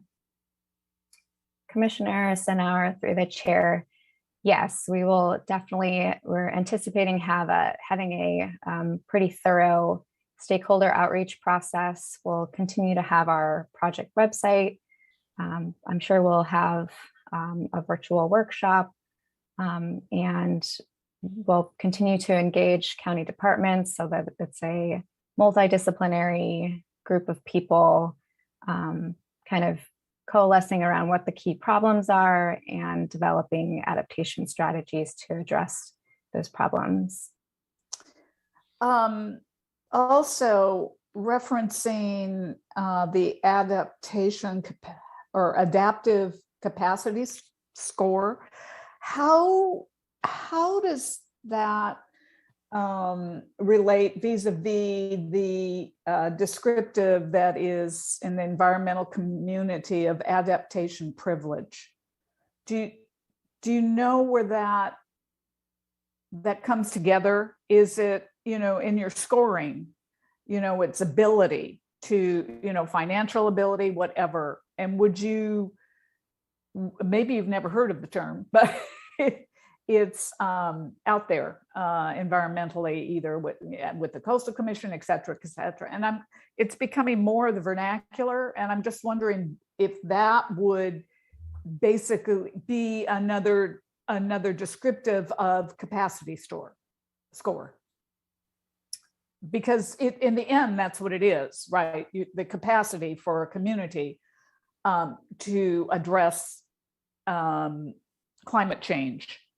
So any comments on that? Do you think there's sort of a parallel alignment on that descriptive? Yeah, Commissioner Sinauer, through the chair. I can speak to more specifically what went into the adaptive capacity scores. As I mentioned, it's the ability of a population or an asset to adapt with existing resources, to recover from impacts. Right. Right. And so with respect to populations, we would look at the circumstances of that population. And as I also mentioned, we looked at the non-climate stressors, the kind of pre-existing conditions, examining the issues of equity in the community to, like I mentioned, financial instability, housing quality, things like that. And so those all kind of got factored into the adaptive capacity score. So hopefully that helps answer your question. Let me know if not. Thank you. Okay, I have some questions, but I will be respectful if any commissioners would like to speak first. All right, so yes, Commissioner Keller, please. You're blocked. There you Yes, go. thank you. I have to change it. To just follow up on the stakeholder input, Commissioner Center was asking about this subsequent portion of the study, and I'm just wondering, in this current report that you gave, you said there were community workshops, and I'm just wondering what specific groups you reached out to, if there was any group that was Montecito specific, or if there were any stakeholders in Montecito that were involved in this current report. Oh, and by the way, it was an excellent, very, very clear report. Thank you. But I was wondering who specifically were the stakeholders that were consulted. Thank you, Commissioner Keller, through the chair. There were a variety of stakeholders that we reached out to, none that were specific to Montecito, and none others that are coming to mind that were really specific to particular geographic areas. I think our stakeholder outreach tended to be kind of a county-wide process where, we're looking for meetings with, let's say, the agricultural community, the utilities, as I mentioned, the Equity Advisory and Outreach Committee. And yeah, so we weren't really focused in specific geographic areas like Montecito. But that's something we could potentially explore further for the adaptation planning phase. Thank you. It's just that, especially with the issues that hit Montecito more heavily than possibly North County or even Central County, like wildfire and the landslide debris flow, it would be really good to have there are some experts now in Montecito, people who have been very, very involved with those issues. So it would be good to include them if possible in your further studies. Great. Thank you. Thank you for that. Okay, can I ask a few questions here? I come from a strategic planning perspective. When I see a project that, say, we're building something and it's 3 years out, and what I have planned for 2 years from now might collide with somebody else's plan that we didn't even know about when we first made our strategic plan. For an example, we're about to spend nearly $300 million or so for the final phase of our freeway going through Montecito to prepare us for the future. But as I see this report, it just begs my, I know we must respect the stakeholders that are ongoingly in charge, but is there any overlay where the county board or anyone says, wait a minute, let's make sure that the SBK or Caltrans deeply appreciates what knowledge we have. For example, we had this flood, 3 years ago after the massive fire, and it turned our freeway into basically a bird bath or a bathtub. And I don't want to act like I know much about it, but yet I did build freeways for 45 years. I'm just curious, does this body and does the advice that may be spoken, does it include their input and various other people's input regarding the efficacy of building this freeway based on a design that was sort of pre-climate change sort of proposition, as an example? That's one question, and I'll give you a couple more so you can hold that in your head for a minute. The other thing was, you said academic resources. Did you reach out to UCSB and the City College, or are those the resources that we were speaking of? And I actually have some other questions, but I'll stop there and let you answer the first two. Sorry. No problem, Chair Police. So to answer your second question, we definitely did reach out to UCSB, and one of the main resources that we pulled in was a a report, a study called the Santa Barbara Area Coastal Ecosystem Vulnerability Assessment. And a variety of researchers were involved, but it was kind of coordinated through Monique Myers, who is formerly from UCSB. And that really pulled together a lot of great information on the impacts and the vulnerabilities associated with our coastline from sea level rise, beach erosion, and the loss of certain coastal ecosystems. So that was one important resource that we tapped that came out of UCSB. Our consultant also pulled together a lot of other academic research resources that bolster a lot of the discussion in the report. And to get at your first question, I'll attempt to answer, and you can press for more information if I don't quite get it. But I would guess I would just point out that I think you mentioned road projects, and I wanted to bring your attention to the fact that both Caltrans and SBCAG are also looking at the issues of climate impacts and climate adaptation. And so they, for instance, Caltrans has prepared a vulnerability assessment and an adaptation plan for District 5. And so they're also thinking about climate-related impacts with respect to sort of the upgrades they'll need to be making to their infrastructure. And SBCAG has done the same thing. They've looked at multimodal transportation and the vulnerabilities, the climate-related vulnerabilities that that all those modes of transportation would be susceptible to. So I'm not sure if our specific study, it's great to have the information out there. I don't know if those other agencies will be pulling specifically from our report when they have their own processes. I'll also point out, we, through various channels, are engaging on this topic and having discussions about these issues. And so, it's we're trying our best to utilize the information out there. Well, I just think that it's going to have to come to the board. It's eventually, since we are spending taxpayers' money and some of it our own. The other thing I wanted to ask you is that I can imagine with 300 or 400 properties that are at stake in the effect of this sea rising, that there's got to be a lobbying going on by the real estate community.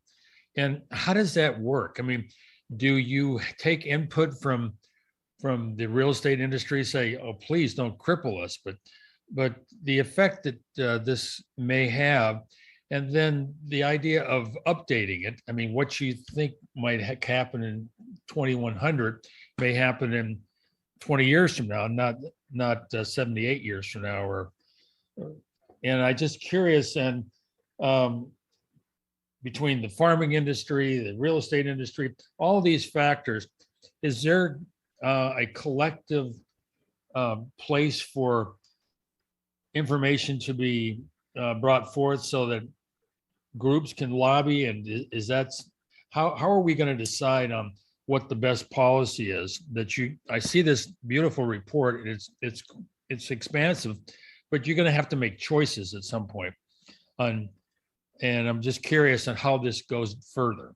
It's a long question, but sorry. Sure, Chair Polucci.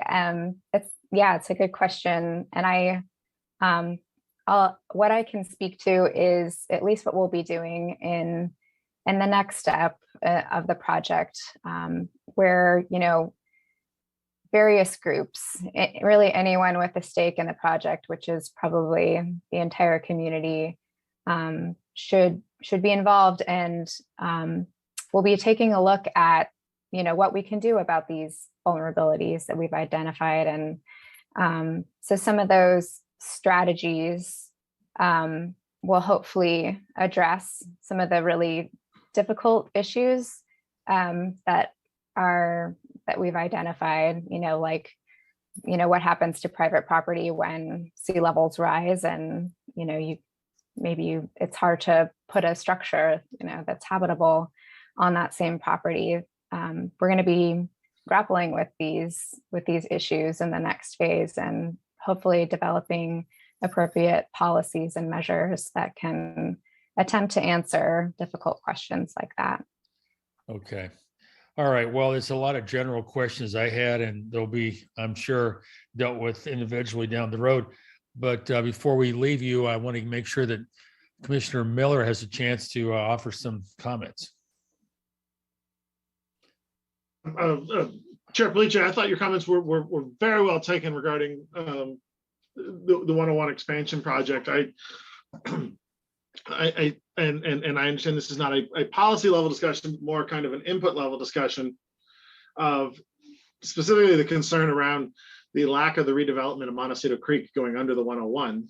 It was not impacted by the debris flow of 19, but it wasn't because the creek jumped its banks and went down Olive Mill instead. And so there is a concern about what community resiliency looks like,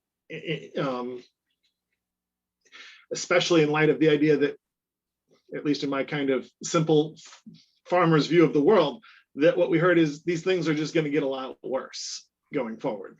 And so within the scope of, I'm trying hard to absorb the comments of this is a review of problems and not a moment for kind of defining solutions or reactions. And I appreciate Ms. Wilkinson's, there's an intellectual discipline that's required to kind of only discuss at the problem level and not try and start solving it. So thank you for that. That said, I'm interested in regards to the process as it relates to this commission of where do we take what you've done and kind of in the relay race baton kind of carry it further? And this may not be a question for you, Ms. Wilkinson, but it may be as it relates specifically to this body in terms of what is resiliency look like for building in the hills? What does resiliency look like for our homes and our ocean front? We are in a, and then I guess the final piece is that we come to Montecito with a very particular view of construction and building and whatnot. And it's easy to fall into a stereotype of what Montecito is, but when you talked about frontline impacts, we have a significant homeless population that is somewhat transient in and out of Montecito at various times, which is probably beyond the scope of this, but probably very, very much within the realm of the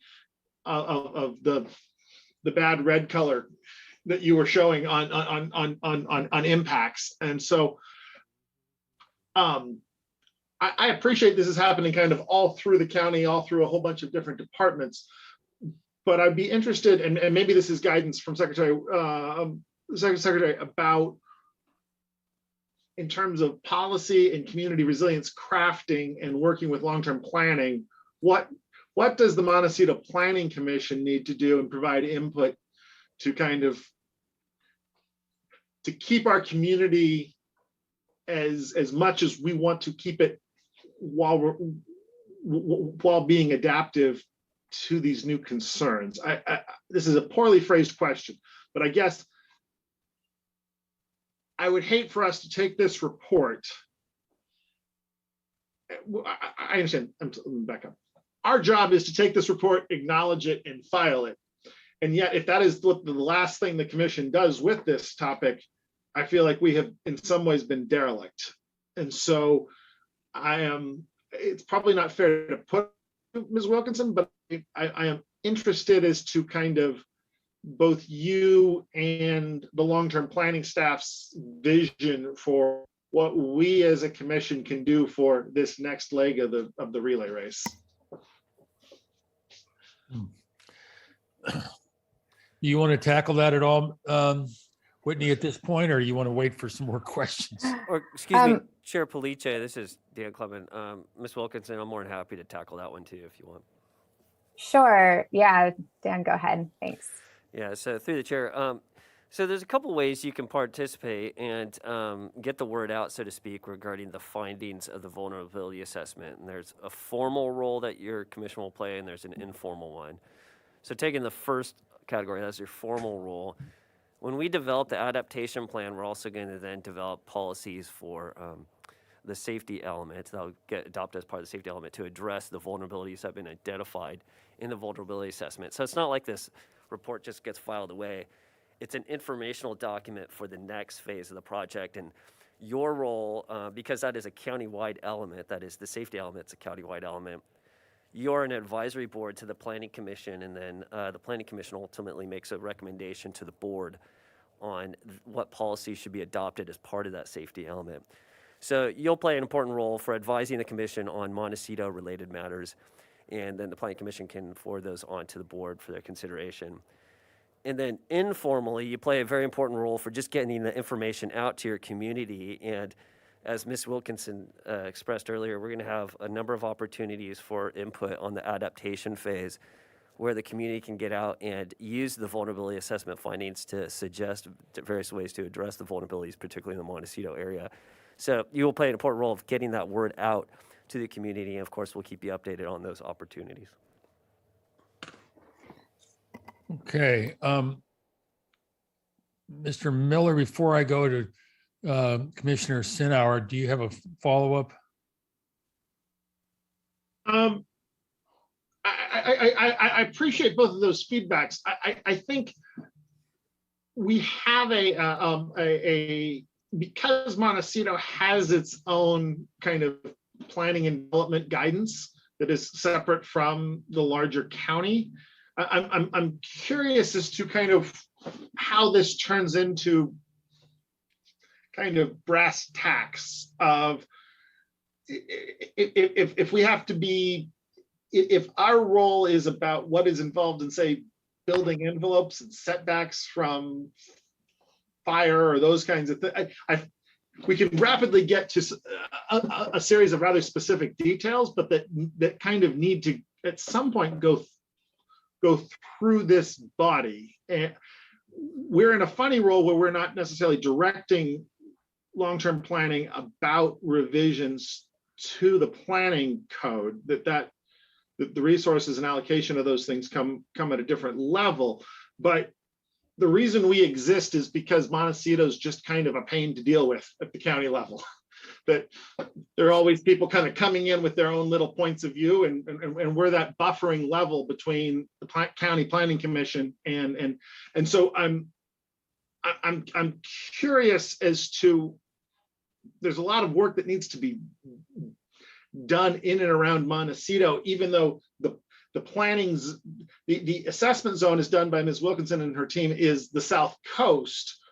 Montecito continues to be its little bubble, particularly as it relates to structural construction and those kinds of things. And so I'm curious as to how we kind of take that next step of going from the review of the concerns that Ms. Wilkinson cited to being more resilient in our future construction. Yeah, that's a good point, good question. And I think there are possibly ways that we could collaborate individually as a small community to contribute to possibly this whole process. And we haven't at this point, doesn't look like it. But, you know, we have fire, we have the water company. We have entities that can advise us. And I think between them and then we have our MA and who also advises. The trouble comes up, I think, when we have an agency like SBK that doesn't have a direct relationship with us. They have a indirect.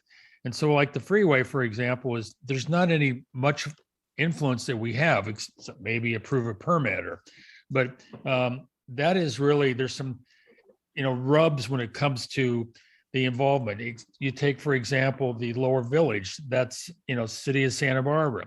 So we've had enough trouble just trying to collaborate on a roundabout. Can you imagine trying to collaborate on these big issues? So there is a lot ahead of us, and hopefully we could do something about this planning in the future. Before I say any more, I think I'll move to Commissioner Sinauer. Thanks. Please. Thank you. Just a quick question. So what is the category involved with non-climate stressors you referenced? I'm sorry, maybe I missed that slide. I'm sure you went over it in detail, but what is considered, or a group considered, non-climate stressors that you're addressing? Sure. So Commissioner Sinauer, through the chair, non-climate stressors are conditions that don't have a connection to climate change, but they're sort of issues that make climate-related impacts worse for that asset or population. And there's a number of types of non-climate stressors.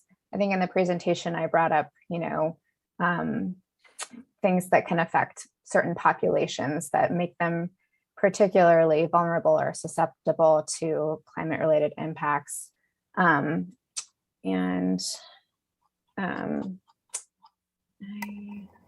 it is. Dan, if you can go into the report PDF and bring up page 120 of the PDF itself, not of the report, but of the PDF. There's a nice figure there that kind of outlines more information about non-climate stressors. And it kind of flows through, so you can see there the root causes, social factors, biological factors, essentially increasing the sensitivity of assets and populations to climate-related impacts. But all those root causes or external factors don't have, they aren't climate related, but they're just existing conditions that can make climate related impacts that much worse. So hopefully this is helpful. It's sort of a circular discussion, because climate is, human behavior affects climate, right? It's an effectuator of climate so the category of non-climate stressors, I'll certainly go back and read the report more, but I think it's sort of an oxymoron the way it's presented. Non-climate, I think everything effectuates climate in a sense that it stresses the climate. Human behavior, GHG, which you're not, all that. So I find that category somewhat troubling, or I just don't understand that I would think everything these should be considered a climate stressor. In any case, thank you. All right. Any more comments? Are we complete? Any follow-up by the county planner? Whitney? Final comments? I don't think so, unless anybody has any other questions. Just thank you for your time. Well, thank you very much. It was a very informative report, and I spent a little bit of time. I was surprised to get the depth of this report, but thank you for it. Look forward to the next time we meet with you again. Chair Police. Thank you. I believe that our speakers, everyone signed up for item number 2 on our agenda, but just in case, I want to give anyone present the opportunity to speak on this item should they wish. I don't believe that we've called for public comment on this item yet. Okay, well then let's call for public comment then. All right, as indicated, I know everyone here I think is here for the SB9 project, but if you want to speak on this item, raise your hand and I'll call on you.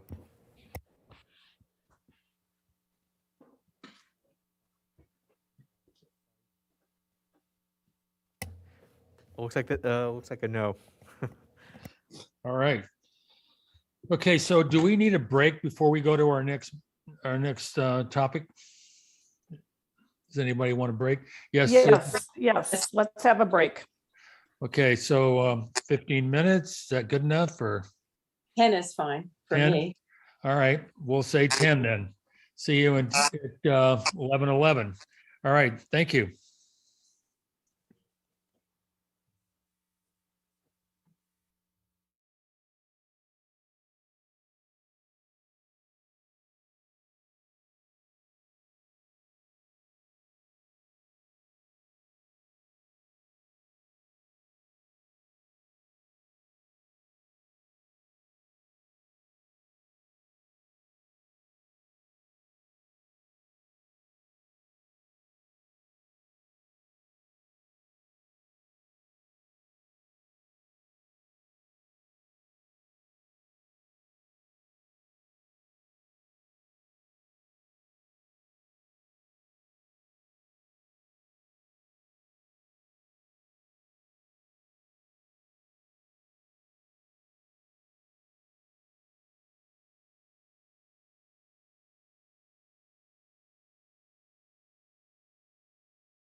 All right, we're back on the air. Would you like me to read the next item into the record, Chair Police? Please do.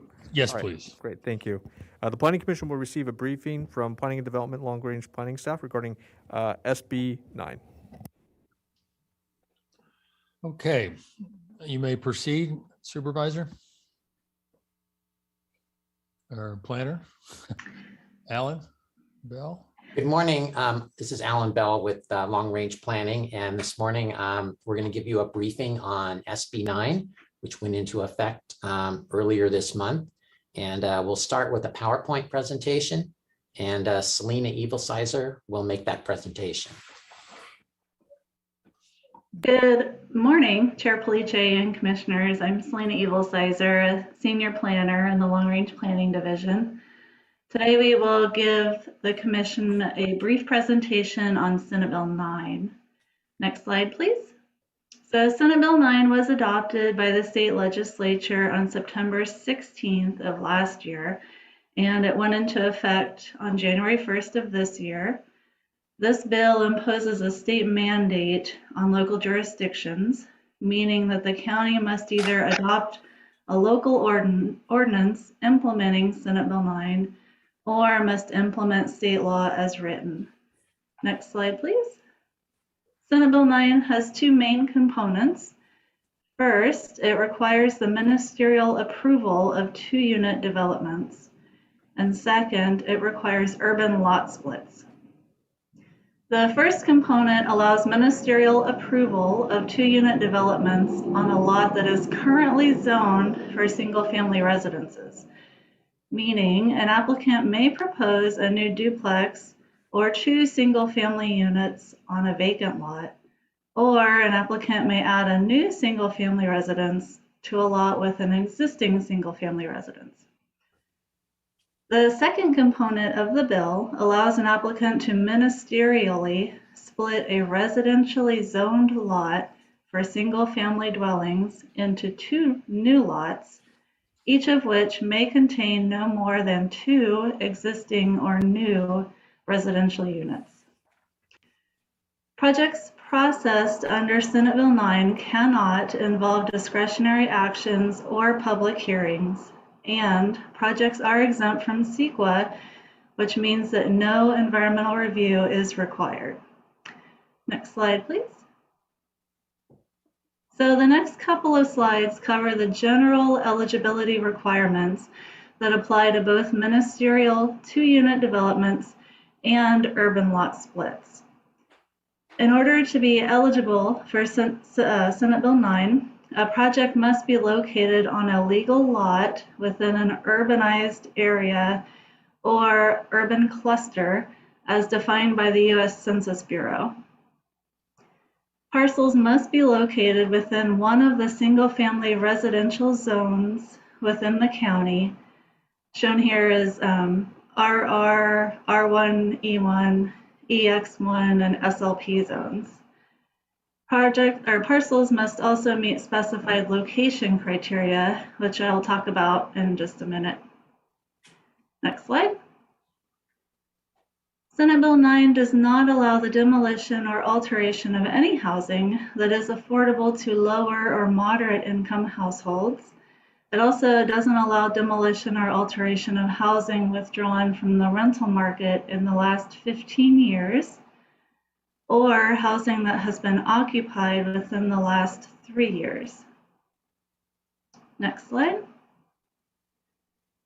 As I mentioned, Senate Bill 9 specifies location criteria that must be met in order to be eligible for 2-unit developments or urban lot splits. Areas excluded from participating in Senate Bill 9 include historic landmarks, property or districts, prime farmlands and farmlands of statewide importance, wetlands, hazardous waste sites, lands identified for conservation or conservation easements, and environmentally sensitive habitat. Next slide. Senate Bill 9 allows to be located in some excluded areas if certain hazard mitigation measures or building code standards are met.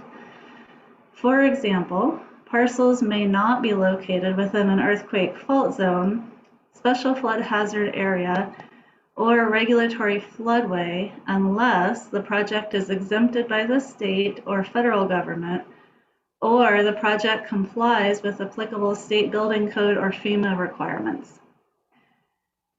Based on these location criteria and staff's rough preliminary research, within the Montecito Community Plan area, there are approximately 2,727 parcels that may be eligible for streamlined 2-unit developments.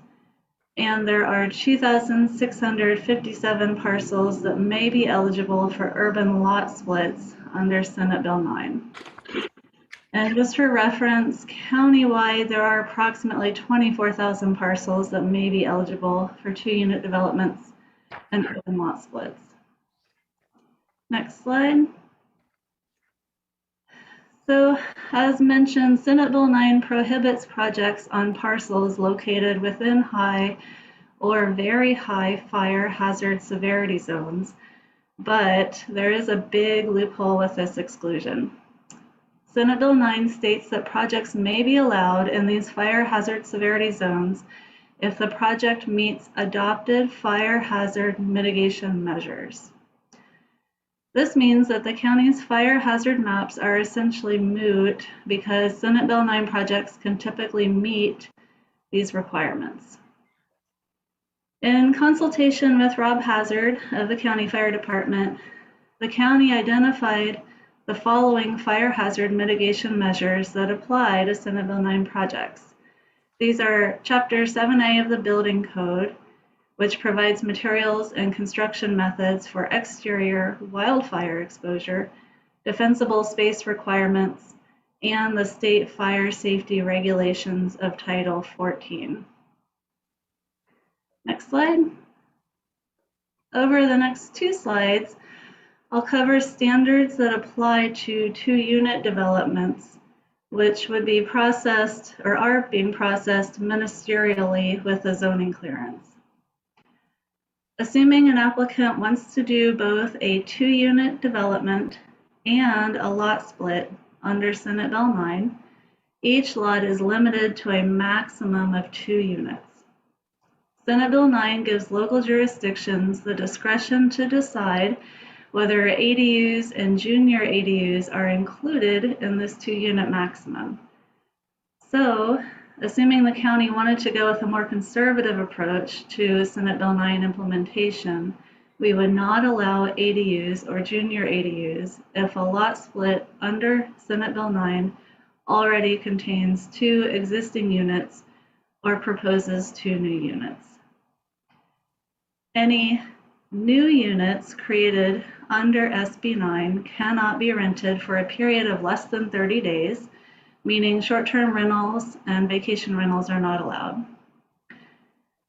Senate Bill 9 provides that the county can only apply objective zoning, subdivision, and design review standards to eligible projects. At this time, the county does not have objective design review standards, so the county is limited to applying objective standards that regulate building form and placement, such as height and setback requirements.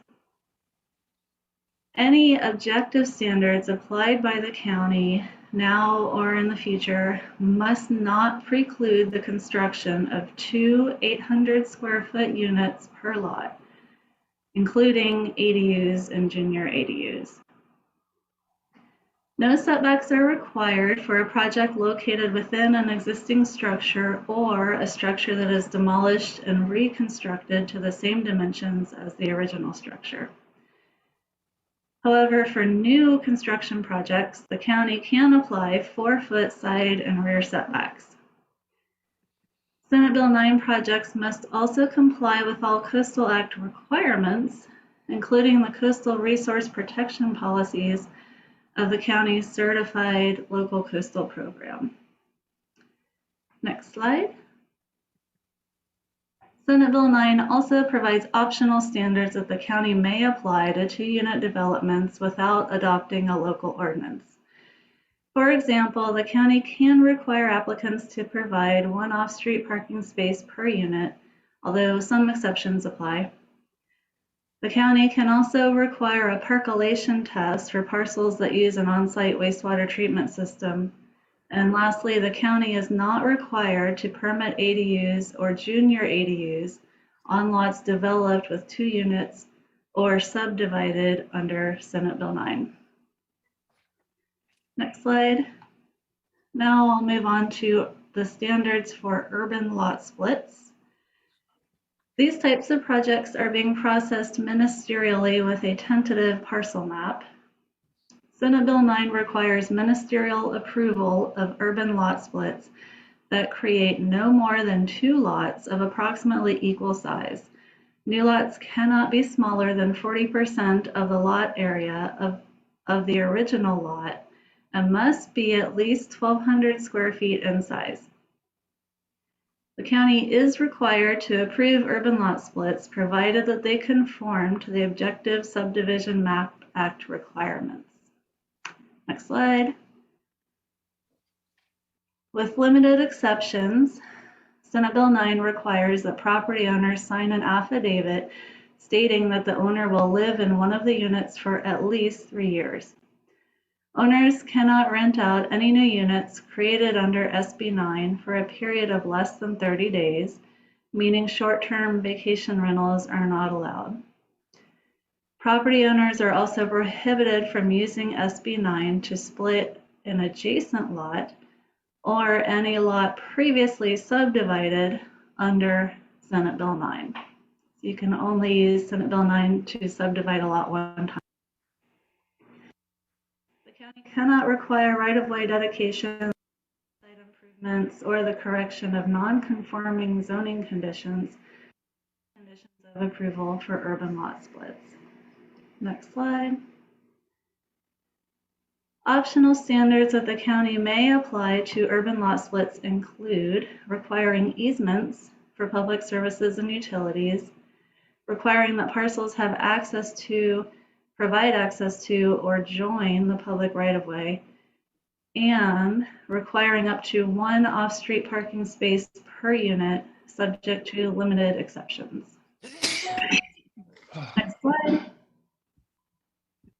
In order to deny a Senate Bill 9 project, either a 2-unit development or an urban lot split, the county's building official must make a written finding supported by a preponderance of evidence that the proposed project would have a specific adverse impact upon public health and safety or the physical environment, and find that there is no reasonable method to satisfactorily mitigate or avoid the specific adverse impact.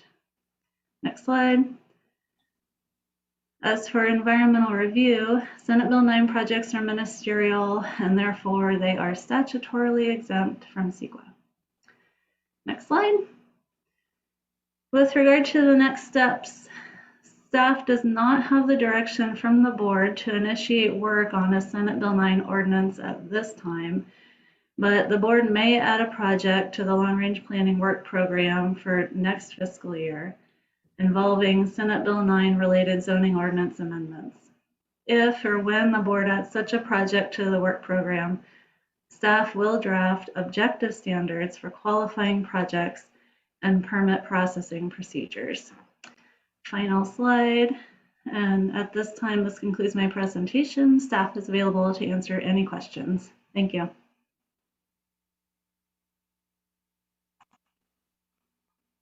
Thank you for your report. It was comprehensive. Thank you. Is there further comments by Mr. Bell? Do you have any more you want to say? No, not at this time. We're available to answer any questions you have. I will say that just to give you some sense of it, to date, the county has only received 1 application for development under SB 9, and that was for a lot in the Eastern Goleta Valley. So that's kind of the status of things. We have worked, the Development Review Division has prepared application materials for development under SB 9, and those are available to the public. And as Selena indicated, we have not commenced any type of ordinance preparation and won't do so unless we're directed to do so by the board. Okay. Commissioner Director Plowman, do you have a comment, or Mr. Wilson? Mr. Chair, I'm just here to answer questions if they come up, if staff has a challenge in answering them, but I think they did a good job in explaining it. And so I'm just available for any assistance. I have an initial question. I assume that all the private planners are all aware of this and that there will be activity coming this year, and it's just a little early yet for any action by private sector. Am I reading that right? Probably. Yeah. Mr. Chair, I think that's probably true. I mean, I think there's a lot of factors that will drive applications or not. I think, you know, there are articles out there that have said maybe people are overestimating how many people will come in and take advantage of this. So it's very hard to know. Yeah. I mean, so we're just trying to get ourselves prepped to be able to manage it and to review each application in accordance with the state law. Okay, so let's go to other commissioners. Commissioner Keller, you want to go first? Yes, thank you. Several questions, if you please, while I lower my hand. I'm just wondering, with the U.S. Census Bureau, do they define all of Montecito as urbanized or only those portions of Montecito? I'm just wondering about when you said general eligibility requirements of RR, R1, E1, EX1, SLP. I'm sorry, would you mind, I'm sorry, I don't know how to pronounce your last name. So Selena, would you mind telling us what those mean and what approximate portion of Montecito that might affect?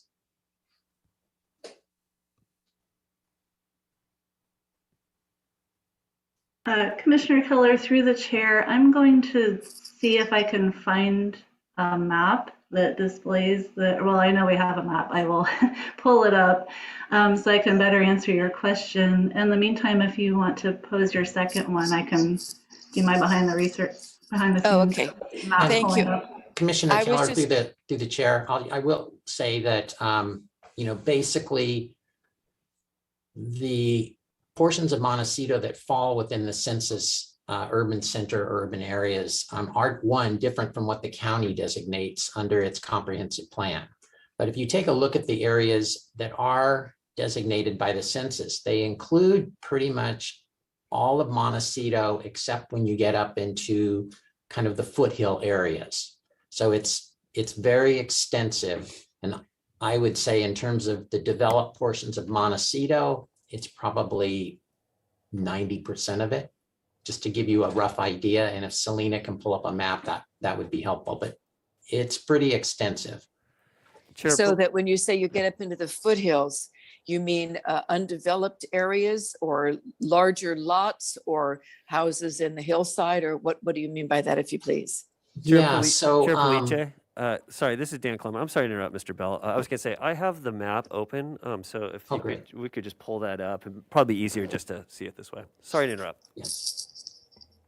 So what you're looking at right now is a map of the Montecito area. This is the County Planning and Development Department's GIS interactive map on our website. The I'll call it the orangish brown colored area. That's the census urbanized areas pursuant to the most recent data that we have available. So I find it curious that there's that little section of white in the middle. Does that involve, why would that be separate from the rest of the community? And that everything toward the east, where there is Summerland, et cetera, also apparently does not qualify as urbanized. That's surprising. Can you hear me, and can someone answer that question? Yes, I mean, Commissioner Keller, through the chair, we'd have to look into the census data to see what exactly the reasons are for that. Ultimately, I'm assuming that it has to do with the density of the population that was registered there pursuant to the last census, but we'd have to go take a closer look at that. We don't have the information readily available with us right now. And just to add to that, Commissioner Keller, if you can look over in, I see your point. Some of that land over in the, around Summerlin is zoned for ag. You can see. Okay, Yeah. right. So that may have had Oh, an I see. impact on it too. Yeah. That's probably it because there is dense population in Summerland. So it So, would be, yeah. all right, thank you. Yeah. So this does have a significant impact on Montecito, obviously. There were a couple of other things that I was a little unclear about. When you talked about that it would not be, talked about withdrawal from the rental market within 15 years. So you're saying that only properties that that any property that has been occupied by an owner and has not been rented out is not eligible for subdivision, or how does that work? I'm sorry, that was a confusion for me.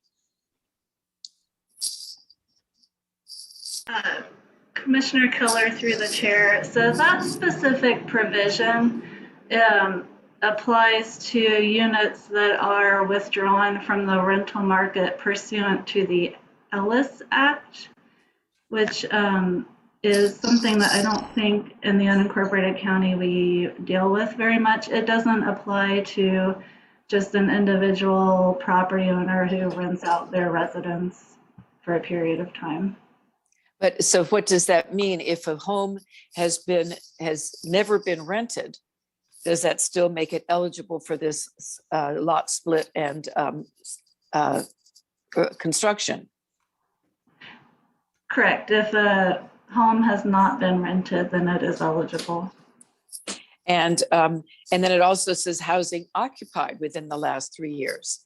So if a property is occupied, that means you can't. That doesn't apply also? It's if the site has not been occupied by a tenant in the past 3 years. By a tenant. Okay, by a that rental, wasn't. yeah, a rental tenant. So there is no demolition or alteration of the housing that has been occupied by a renter within the last 3 years. That is correct. Oh, okay, and then the previous one, there is no demolition or alteration of housing that, so the rental provision doesn't apply to owner occupied homes. It would only apply to something that has been rented and is no longer rented within 15 years. These were pretty unclear to me. Yeah, Commissioner Keller, through the chair, the intent of all of this is to try to reduce the amount of rental housing that is lost. So if the property is owned and occupied by the property owner, then it is immediately subject to the opportunities under Senate Bill 9. I see. And then my other questions had to do with when you talk about the possibility of denial because of specific adverse impact on public health or physical environment, that would be based on a building inspector's report. And at what point would that building inspector be viewing the property? I mean, would this be before the ministerial approval, or would there be a ministerial approval that was subject to a building inspector's report? Commissioner Keller, through the chair, the actual language is that it gives the building official the opportunity to make that decision, not an independent building inspector. So if going through the process, we find that there could be a significant adverse impact as determined with substantial evidence on public health or safety, then the building official could make that determination independently of any inspections that might take place on the property. Okay, so who is the building official? The person who's ministerially signing the permit, or is there somebody who would be going out to view the property prior to signing a permit? Yes, Commissioner Keller, through the chair. In this case, we're talking about the county's building official, which would be the Deputy Director of the Building and Safety Division, which would be Craig Johnson. So would Mr. Johnson be going out to view the property before making a decision?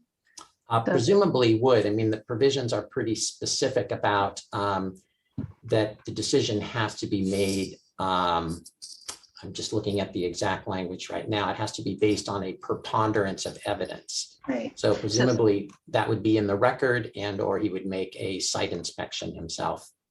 So just to add something to that, thank you, Mr. Bell. The building official gets feedback from the other departments. So fire would be providing feedback, flood would be providing feedback, environmental health would be providing feedback. And once feedback is provided, they can look at the information and any concerns that would be expressed by those departments to determine whether or not there is an actual public health and safety issue. And that would all happen before a permit was issued. But there's also the physical environment.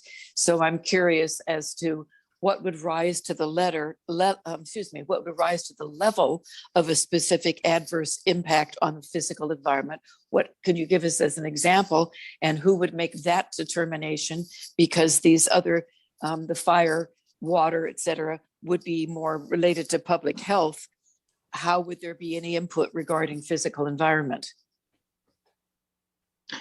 So, Commissioner Keller, through the chair, we're still working through that aspect of it, but one thing I can think would be if there were an endangered species in a particular area that required protection, that would be a possible physical environment. But we're still working on looking at how this law is being implemented. It's brand new, as you know. So there may be other items that come up that we'll discover as we work through this process. Is there any potential that the physical environment could be the impact to neighboring properties, or the impact to view or access in some way? I'm just saying that it seems as that is one area that there might be some kind of regulation that would be feel satisfactory to people in terms of there not being adversely impacted personally by this. No, Commissioner Keller, through the chair, with respect to views, we don't protect private views. The county doesn't. So that would be a public thing, and that would be through CEQA. So that is going way beyond what the intent of SB 9 was. So it would have more to do with a topic that I brought up, which is, some kind of physical feature on the property. I mean, maybe it's a fault, or maybe it's an endangered species or something like that, but it's not about compatibility with the neighbors.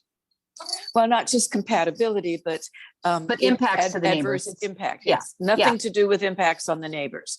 So if it's a public health and safety issue, then there will be consideration of it.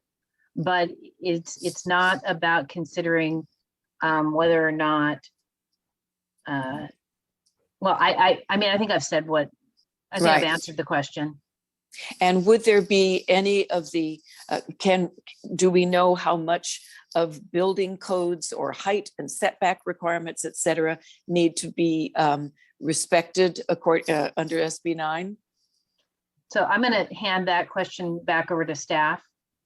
Sure, Commissioner Keller, through the chair. So the way the law is written is we can apply objective standards. So when we go through the zoning ordinance, things like building heights, setbacks, those are very, very objective, and we could apply those.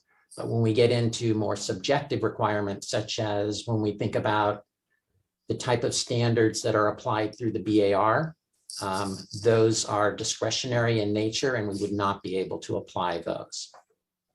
But the existing height requirements, setback requirements, as far as we know, would need to be followed. Yes. Okay, thank you very much. Okay. Mr. Chair, I just wanted to make sure I understood Mr. Bell's response. I was under the impression there was the limitation on the side and rear yard setbacks. Is that correct? I have to look again. I I think thought that- it was similar to the ADU law, and I just want to make sure we get the correct information out. Yeah, let me look. Under in the bill, the text of the bill, it says a local agency may require a setback of up to 4 feet from the side and rear lot lines. Yeah. Okay, we have all four commissioners wanting to have some questions, but I want to make sure that Commissioner Keller was complete with her thoughts. Commissioner Keller? Can't hear you. I'm lowering my hand. Thank you very much for your concern. Okay, Thank you. All right, Commissioner Senauer, pardon me, Donna. Do you have a comment? Thank you. Thank you, Chair. Yeah, a couple. This has been very informative.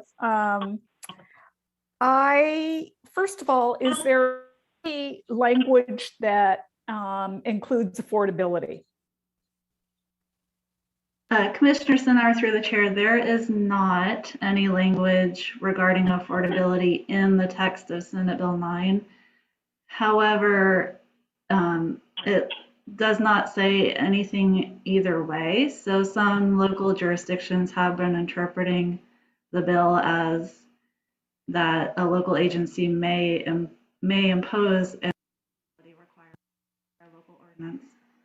Okay.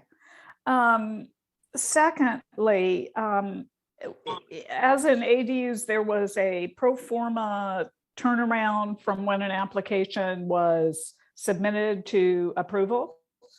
Does SB 9 also afford that threshold where once it has been submitted, the application, that it needs to be acted upon and within a certain amount of days?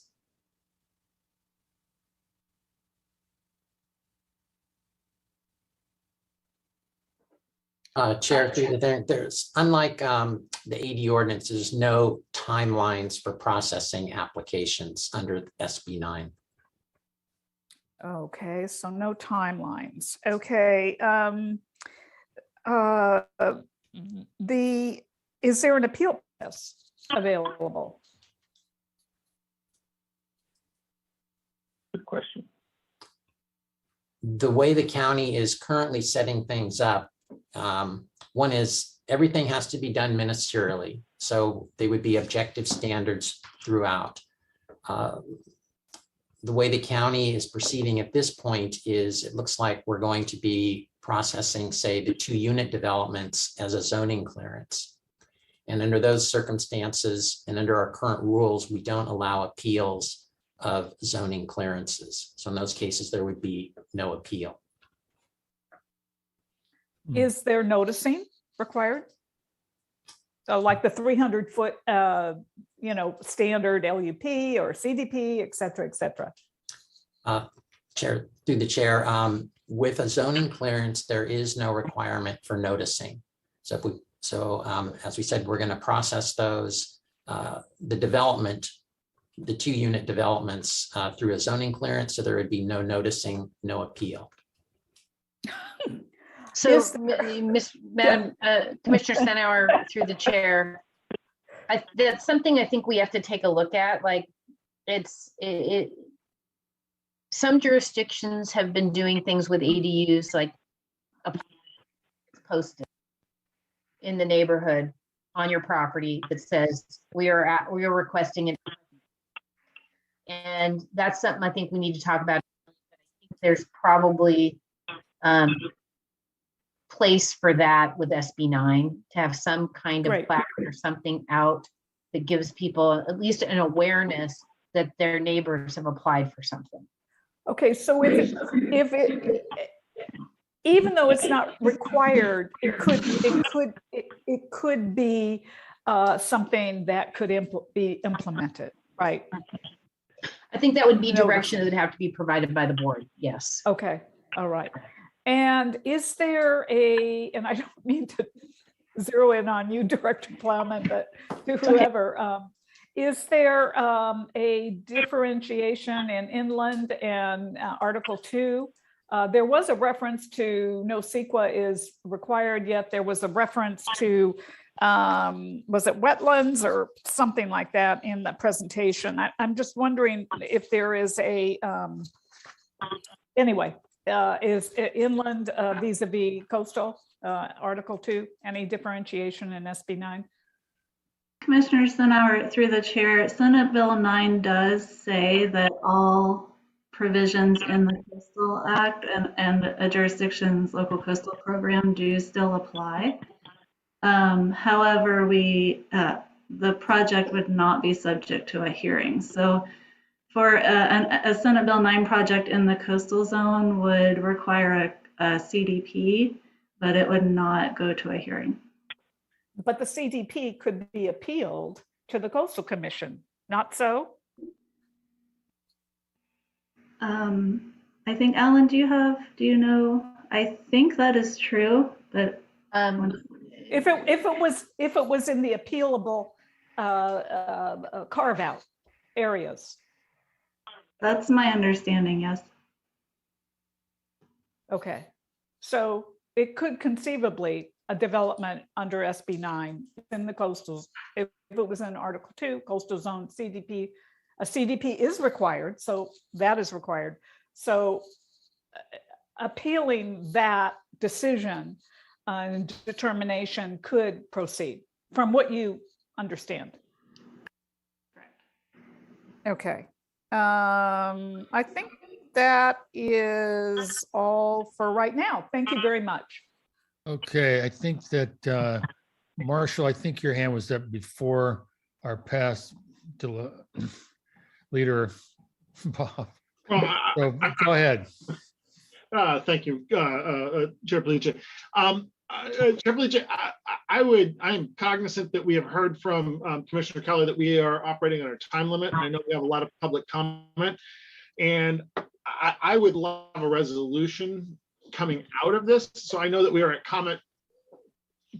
we're at commissioner comments right now, but if from your kind of, managing the clock, if we could allow for about 5 to 10 minutes to talk about a potential resolution coming out from this board. Mr. Chair, Commissioner Miller, and maybe Secretary Wilson wants to weigh in. I'm not sure I understand what you're requesting. What let me be more precise. This is that in about 45 minutes, I am going to ask to move for a motion to make a recommendation to the Board of Supervisors to draft it's not within our power to have a local ordinance drafted for this topic, but there is enough kind of floating topics around this that I would like the Board of Supervisors to formally hear from the Montecito Planning Commission that we would like to see a local ordinance implementing SB 9 put together. And so I don't mean to call the shot before it happens. All I'm saying is that I'm cognizant Commissioner Keller has a time period, and I want to make sure we're allowing enough time for me to throw out my idea or my resolution at the end. So Commissioner Miller, through the chair, I don't believe you're agendized to take any action today. Okay. And but I think the better thing is to provide comments through the work program that we'll be bringing to the board. So we will be coming back to the Montecito Planning Commission with our work program. There will be an option for an ordinance addressing SB 9. And at that point, the commission can make a recommendation to the board that they actually direct staff to take that up in the next fiscal year. Okay. I think that's the correct process. I appreciate that, Director Plowman.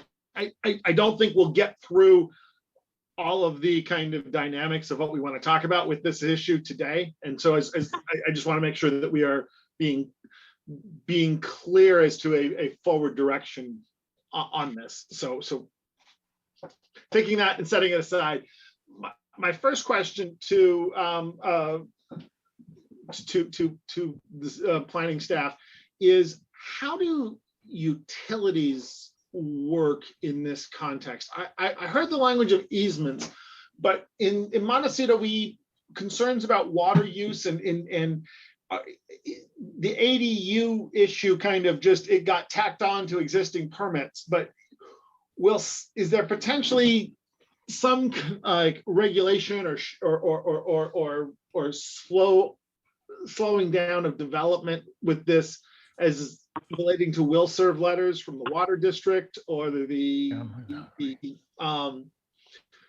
sanitary district?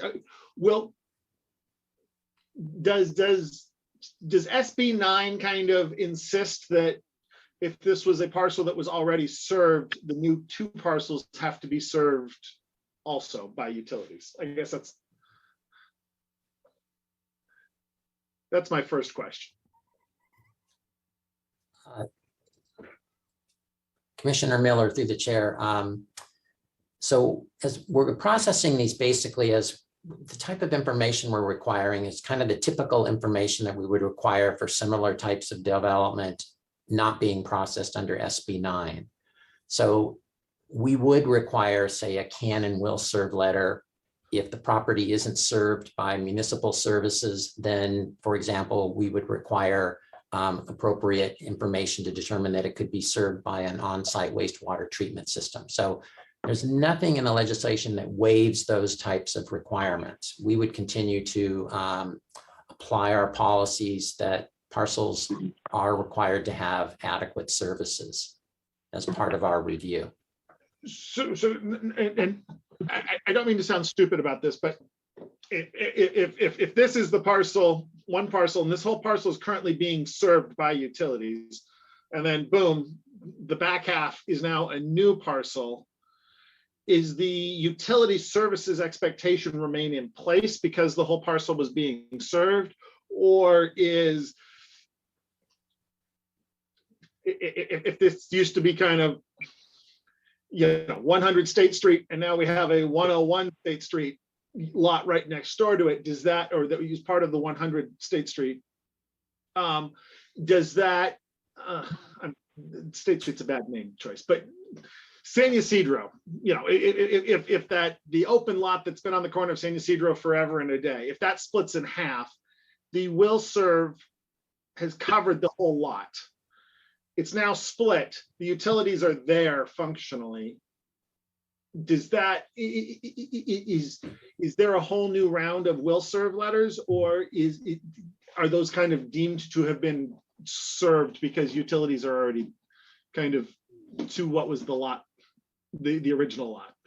Yeah, Commissioner Miller, through the chair. So when we do lot splits or track maps now, the fact that there's service on site doesn't qualify the entire project. You need to come back and have a can and will serve letter that would cover the newly created lots.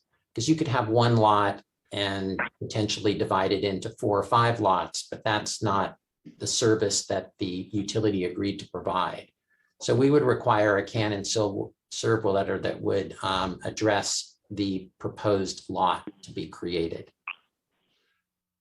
My follow-up question to this is that if the lot split is happening between a main residence and what is currently an ADU, but would potentially be deemed a separate, could that be created as its own primary residence? And in that particular case where the will serve and utilities elements were tied into the main house, what would that look like? So I've got the 3,000 square foot house here and the 1,200 square foot ADU, just a little bit, kind of removed, and my lot split is splitting the two. Commissioner Miller, I think I understand your question. Yeah. If like in ADU situation, no new meters were required for water. Exactly. They would need a separate meter for this lot. Okay. A new lot that's getting created. So they need to have separate utilities to each lot. Okay, so that the ADU mushing together doesn't hold in place through the lot split. No. Thank you. Director Plowman. That was you've answered. I have 1,001 more questions about this, but I want to be respect. Maybe we could come back to me, Chair Police, making sure other people have had a chance to talk to. And Commissioner Miller and all commissioners, I just want to say, if you have questions, we are happy to meet with you individually. So, and to try and answer your questions about it. So that way you're prepared when we come back on the work program to sort of formulate your thoughts and make your recommendation. So please feel free to reach out to LRP staff. They're really good about meeting with people and going through the various questions you might have. Before I call on Commissioner Kubiak, would it be appropriate for this to be brought back again for more in-depth questioning, or would you rather do it privately? Because one benefit of this is that the audience, whoever they are that's listening, may have the benefit of the questions that the commissioners will be asking. Mr. Chair, I'm concerned we won't have time today to get back to you before we come back with the work program stuff. I see. So let's try and get as much out as we can today. Okay. And then if there are lingering questions, we'll follow. They can follow up with us post hearing. Okay. May All I right. just interrupt, please, Ms. Plowman, when do you anticipate you might be able to come back with the work program? I'm going to pass that question to Mr. Clement. Okay, before we go there, can we drop back and take, Bob's been waiting patiently. No, just wondering when they are. Okay, answer the question then, please. Yes, Commissioner Kelly through the chair. It's February 16th is the date at which we're going to be presenting the work program. And to clarify, we're going to have a special report just on housing related matters because in addition to SB 9, there are a number of other housing related pieces of legislation that could be codified in our ordinances. So you'll have more opportunity next month at the next Planning Commission hearing to provide comment on this. Thank you. Does that satisfy you, Commissioner Keller? Okay. All right, Bob, it's your turn. You know, I was looking, I just had to quickly look up a map, and I want to refer to your page 8, where SB 9 has some very specific requirements when they're in high fire or very high fire hazard zones. Also, that this ability to build additional units on a lot doesn't necessarily require a lot split. It could result in a lot split, but doesn't necessarily have to be that.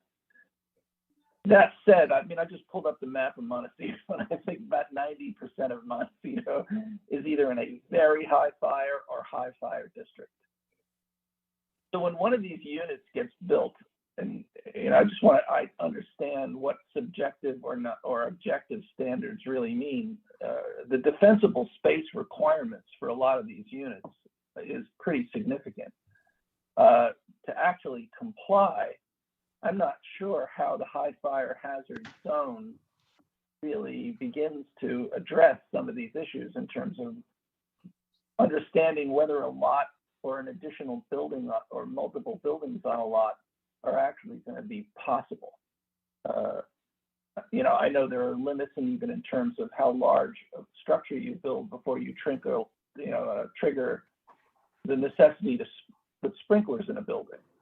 You know, if this winds up being units that are built, this is one of my other questions, but if it winds up being units that are built without a lot split, you know, we've got there's 4-foot setback requirements, but there are also to be issues about how buildings are spaced from one another. Does an existing residence, I mean, there are issues here about material construction to prevent fire spread. Someone is actually building multiple units on a single site. Will the existing residents on that site be compelled to meet a new fire code in a high fire zone if another house is being built? I mean, because I think there's more impact here in terms of what the review process is to determine whether there's hazard or not. You know, that I'm not sure there are objective or they really are objective standards. I mean, I'm looking at the Defensible Space Program on the county's fire website, and these are, in some instances, recommendations about spacing, how much free space you have to have around your building in order to build a structure. You bring up the aerial map of Montecito of what's in the high fire zone, and these are all, these are not necessarily large lots. I mean, there are many structures here that are kind of compacted. I mean, we've all wrestled with, overdevelopment on a single parcel and how many buildings you can actually cram into a 1 acre, or, I'm kind of curious as to how this set of standards gets applied, because I think if somebody's applying for an additional structure under SB 9, I'm not sure that everybody really understands the host of difficulties that might face that project in extremely high. I mean, 75% of Montecito is extremely high fire. Another 15% is high fire, and there's a small portion of it that is of a lesser standard. But multiple developments, I think, are going to be somehow more difficult than less difficult. And when we start reducing our setback requirements to 4 feet, I'm not sure how this affects adjacent neighbors. I mean, what if somebody's trying to build a new structure next to a heavily vegetated site? I mean, 4 feet allows no defensible space. So I'm kind of, a little bit curious about that. I'm also assuming, although this affects side and rear setbacks, this doesn't affect front yard setbacks. So there are many areas where, there are 50-foot front yard setbacks, and I'm assuming that would be still in effect.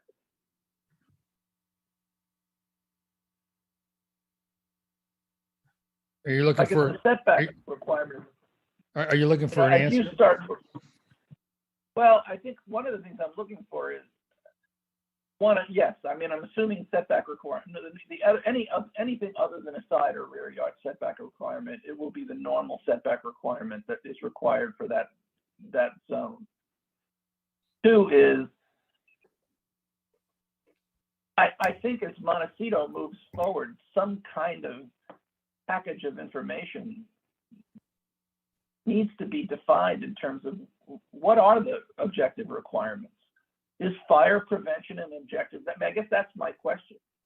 Fire prevention and fire spread part of the objective requirements that these projects would be subjected to?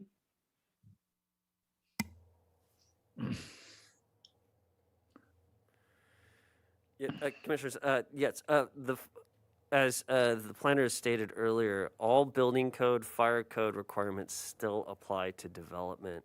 The majority of those are objective criteria, so those would still remain in effect. So, Bob, wouldn't also, private insurance companies that we all need for protection if we have a mortgage, that requirement has really stiffened.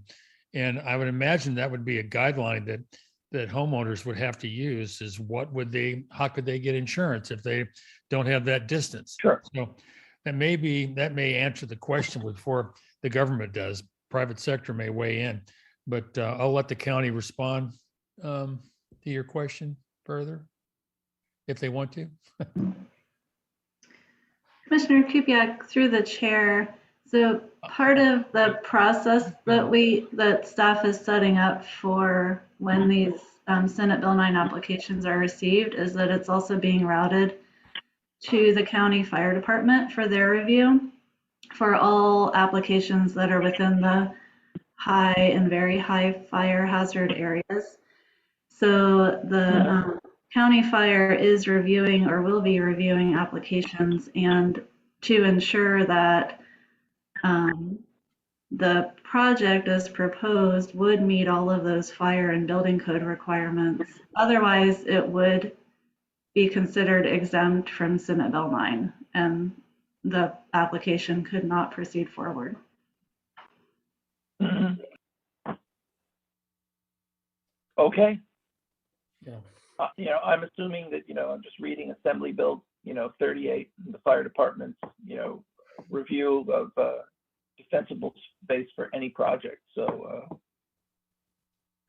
you know, I mean, I have questions about that because these are recommended procedures, and these are also projects that have no right of appeal or review on any other level. So, I mean, I guess we start really relying on our fire department, but even if an applicant decides that they really don't want to do what the fire department recommends in terms of vegetation, or, you know, it's kind of a kind of a quagmire for me, because I'm not sure how that gets implemented as an objective standard. Well, you know, to add more to that, is there a reason why there isn't an appeal process? Is there something that I'm missing here? Because it seems like there's got to be some conflict somewhere down the line that's going to need somebody to adjudicate, I would think. Am I wrong, Director Plowman? Or Mr. Chair, and I'm happy to have either Mr. Bell or Mr. Clement respond to that, but the state's intent was to not have an appeal. Okay. That's why they made it ministerial. Yeah. Well, all right. Good luck with your administration. All right. Any more comments? I know you could probably have a go all day, but I think this day is, at least for me, I'm looking for other questions or final comments. Jeff, do you have something you want to say? Thank you, Chair and Commissioners. I don't have anything additional to add. I think staff and Director Bellman did an excellent job in presenting today. Yeah, it was very good. Both reports were well organized, and there's a lot more to them than what we can cover in a morning. So hopefully we'll talk more later. Any other commissioners have any more comments before we ask for a vote to close this? I think we need public comment if there's any. Oh, gosh, that's true. I think there is public comment on this, but I wanted to briefly circle back to Director Plowman's asking for kind of our endorsement on their work proposal as it goes to County Board of Supervisors. We can do that after public comment, but I don't want us to close without it. I'm going to be a squeaky wheel on this point that there's so many open questions here that county. It is my firm recommendation to the County Board of Supervisors that they allocate the money to give county planning staff the resources to clarify some of this stuff and Santa Barbara-ize it for our county. Yeah, let's come back to that, and let's go over the public comments first. And okay. As long as we don't miss it. Yeah. No, I'll make sure. Okay. David, comments? Do we have public comments? We have a few speakers. Oh, okay. Actually. Our first speaker, our first speaker will be Sharon Byrne. Thank you very much. And thank you, Montecito Planning Commission, for struggling so ardently with this piece of legislation. We worked really hard across the state with a very large team last year of similarly concerned jurisdictions. And yes, everything you've stumbled across today is all the things that we push back onto, including the very high fire severity question. It was our sense, listening to the committee hearings on this bill when it was in progress, is that if you already construct in the high fire severity zones and you can meet the current California codes, you can go right on ahead and do Senate Bill 9. So I will tell you that the city of Santa Barbara and the city of Goleta both moved very, very quickly. We shared with them the same ordinance that we shared with you that was put together by our statewide team. And they have put in interim emergency ordinances. There are a couple of things in both of their ordinances that stand out that you could also seek to push forward with the county. One is the city of Santa Barbara specifically excluded what they call their, I think it's the hillside and the extreme hillside areas, which is what you know is like the Riviera, Mission Canyon, Eucalyptus Hill area. All that was excluded from Senate Bill 9 development in their interim emergency planning ordinance. And the justification for that was very high fire severity zones. And that was per their community wildfire protection plan. Montecito also has a community wildfire protection plan with similar maps that Commissioner Kupiec has pointed out, where there are a lot of properties that are in both the high fire and the very high fire severity zones. we would love to see an ordinance come forward that excludes building in those zones, excludes Senate Bill 9 implementation in those zones. We think you can do that. The city of Santa Barbara also added an affordability component to one of the units, that it needed to be moderate affordable income, $70,000 a year or more. And the city of Goleta went very far, and I would love to see if this stands up. Communities up and down the state are trying this, as you can probably imagine, right? Everybody is scrambling to get an ordinance in play that will help with Senate Bill 9. So the city of Goleta added a further requirement that if you pull a permit to do Senate Bill 9, you must be an actual human being. You cannot be a corporation. So the intention there is to get away from what a lot of people are afraid of, that this unleashes speculation, right? Lots of forces of speculation. So those are things that the cities are doing. We're impressed with how fast the cities moved. We'd love to see the county move this quickly. And we would completely support and have ardently supported this with Supervisor Williams in particular, that this become a priority on the county's work plan schedule for this year. Thank you for allowing me to speak to you, and thank you very much for taking considerable time and effort with this extremely, extremely important initiative. Thank you. Before Yes, I'm go ahead, sorry. Donna. Yeah. All right. Ms. Byrne, if you could introduce, we have your name on screen. Not everybody understands that you're ED of Montecito Association, and I think it would be helpful if you introduce yourself as such, so those who aren't aware of the Montecito Association with you, go forward. So just be helpful. We know who you are, but perhaps not everyone does. Thank you. Thank you, Chair Sanauer, or not Chair Sanauer, Commissioner Sanauer.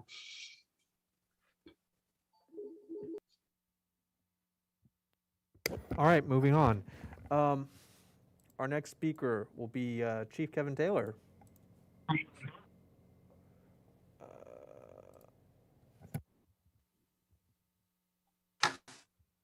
Hey, good afternoon, Chair and Commissioners. Thank you for the opportunity to comment briefly on this issue. But before I do that, I just want to quickly correct Selena as it relates to fire department review in Montecito.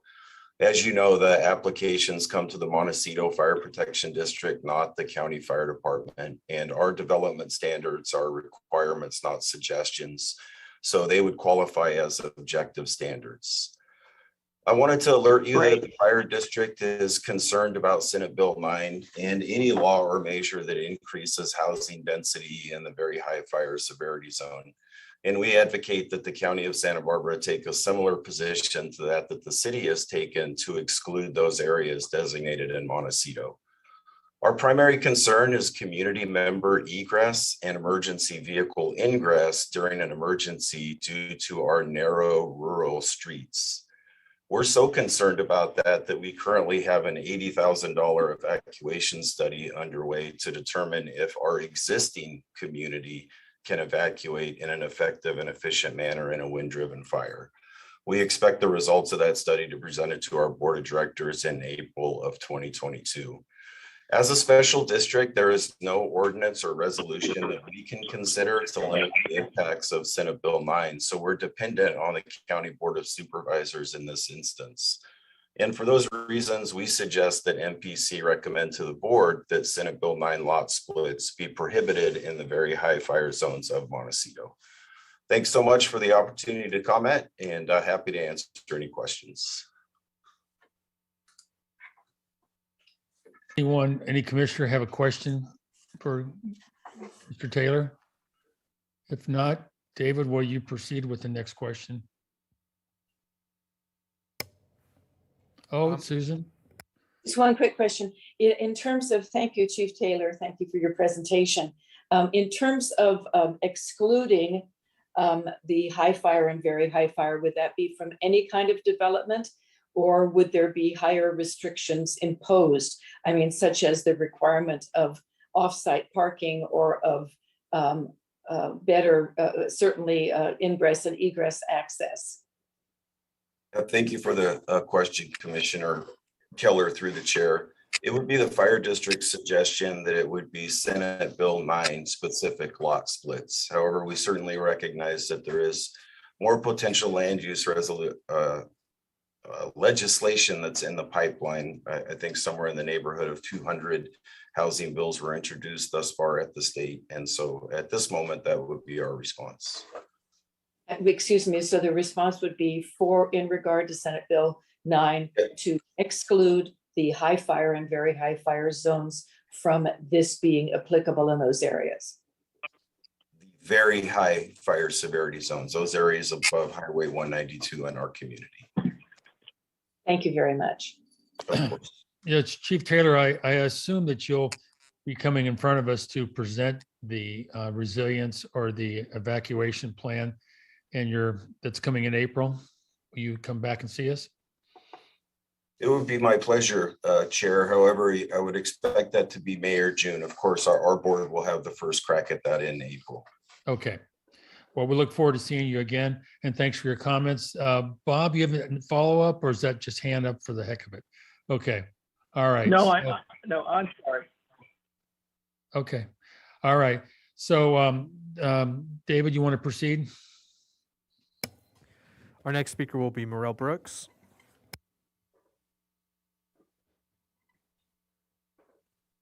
Yes, good afternoon. Are you able to hear me? Yes. Okay, thank you. My name is Morel Brooks. I am president of Citizens Planning Association.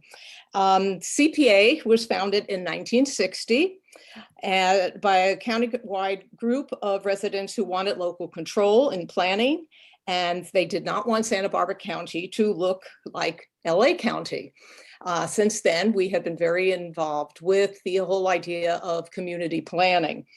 Okay, about a year ago, we were approached by, ironically, several groups in Los Angeles who were very concerned about SB 9. It had not been approved by that time, and we have been getting quite a bit of information. I don't know how much time I'm going to be given, but I'll start out by saying, we do support the comments that were made by Sharon Byrne of the Montecito Association, and we know that that group has also been very involved with this. Now, we're a little bit disappointed that the county is coming to this kind of late, I think. Sorry about my phone. Can't get at it. We made comments at the legislative committee for the Santa Barbara City when they first brought this out, and that was in June. We then made comments to the city council in Santa Barbara when they proposed some of their ordinances. We have been following fairly closely the Goleta work on this. We're very, very happy that now the county is getting involved, and we certainly hope, that with all the questions that you've already asked, you can see the weaknesses in SB 9. So I won't go over them. We really support sustainable communities. We certainly support CEQA, and we certainly have very strong feelings about SB 9. We will be, as an organization, be joining in the groups that will be trying to get an initiative on the ballot this year. We feel at this point it might be the only way to go, and we just encourage the county to continue in this path, do what has to be done to try to offset the negative impacts. But as I said, I think many of the 71% of the residents of California did not support SB 9 when it was voted on. And I think many of those, that 71% will be organizing and making sure that, if this is not changed, no affordability is part of it. Again, no CEQA, and it's not good legislation. Thank you. Can we move on there, David, please? Our next speaker will be Adam Hendel, to be followed by Holly Sherwin. Thank you.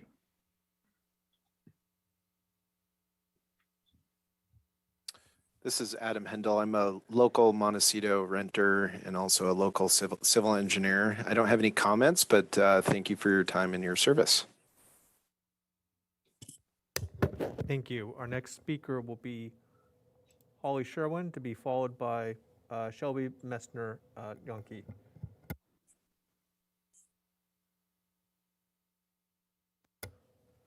Ms. Sherwin, if you could unmute yourself, if you have any comments.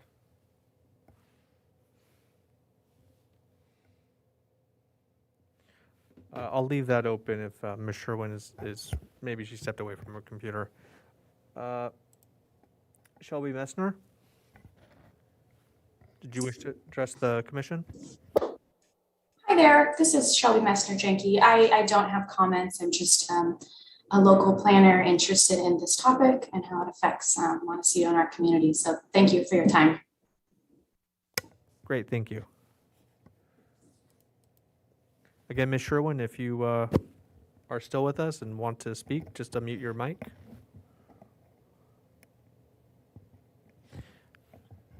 Mr. Chair, I'll leave that open, but I'm not sure if Ms. Sherwin is still with us in the hearing today.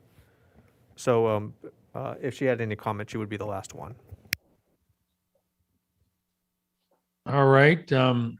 With that, I'm going to go back to Commissioner Miller. Seemed like he had a little heat still left for him to vent. So what do you want to say? So I think I understood overarchingly what Director Plowman was saying that originally I was wanting a motion. We're not able to draft a motion to offer direction to the County Board of Supervisors. But I think that what we can do is as a board approve a comment that would go in the workflow package of the long-term of the planning department's work product study that they're going to be presenting to the County Board of Supervisors. And I think that what we are looking for is a strong sentiment coming from this commission, this body, that there is a need for either a county-wide ordinance or a Montecito specific ordinance or funding for the study of what would either be a county-wide ordinance or a county-wide and a Montecito ordinance that would craft the implementation of SB 9 in ways that reflect the local peculiarities of where we are. And that my understanding is the County Board of Supervisors has to direct the staff and allocate the money for them to go put the work in to come up with this language that would then come back through approval for review. And I until they fund that, we're not really able to do anything at this level. Director Plowman, I'm gonna mess this up in a big way. Yeah. Right. Let me see if I can help you out. Yeah. So through the chair, what I suggested was you make those comments at the point in time when we come forward to the Montecito Planning Commission with the 3-year work program that we're going to be taking to the board. And then we will take those recommendations and forward them to the Board of Supervisors. So that when we come back in February with that work program, that's the appropriate time to make these comments. I mean, we understand your sentiment and we fully expect that the Montecito Planning Commission will make that recommendation to the board, and then it'll be up to the board on how they want to allocate staff and resources. So can I ask the question here? So the fact that City of Goleta, City of Santa Barbara have made specific comments already, is that because are we like the caboose here? Why are we in this position where they have already made comment and we haven't? Mr. Chair, they did urgency ordinances. They took urgency ordinances forward, and we did not have the time to be able to go to the board, get direction to change course in our work program and put forward an urgency ordinance. I see. And so we need direction from the board that that's what they want us to be, moving other work that they'd already assigned aside to take that up. So it's just, it's really just a resource question as how they want to allocate the resources. But I don't think, yes, well, maybe. I mean, as I've said, we have one application in at this point, or as staff said, so there's time to address it. Okay. So. All right. We understand the direction of the commission at this point. Yeah, sounds good. Commissioner Keller, please. Yes, I was just going to say that I just wanted to clarify that ordinarily our recommendations have to go through county planning. the county planning commission, and then go to the board. But in this instance, we are going to be able to make direct recommendations to the board of supervisors. Is that correct? Commissioner Keller through the chair. So we forward recommendations from both commissions so that the board understands what each commission's comments were. And excuse me, but any recommendations we make would be for a countywide ordinance.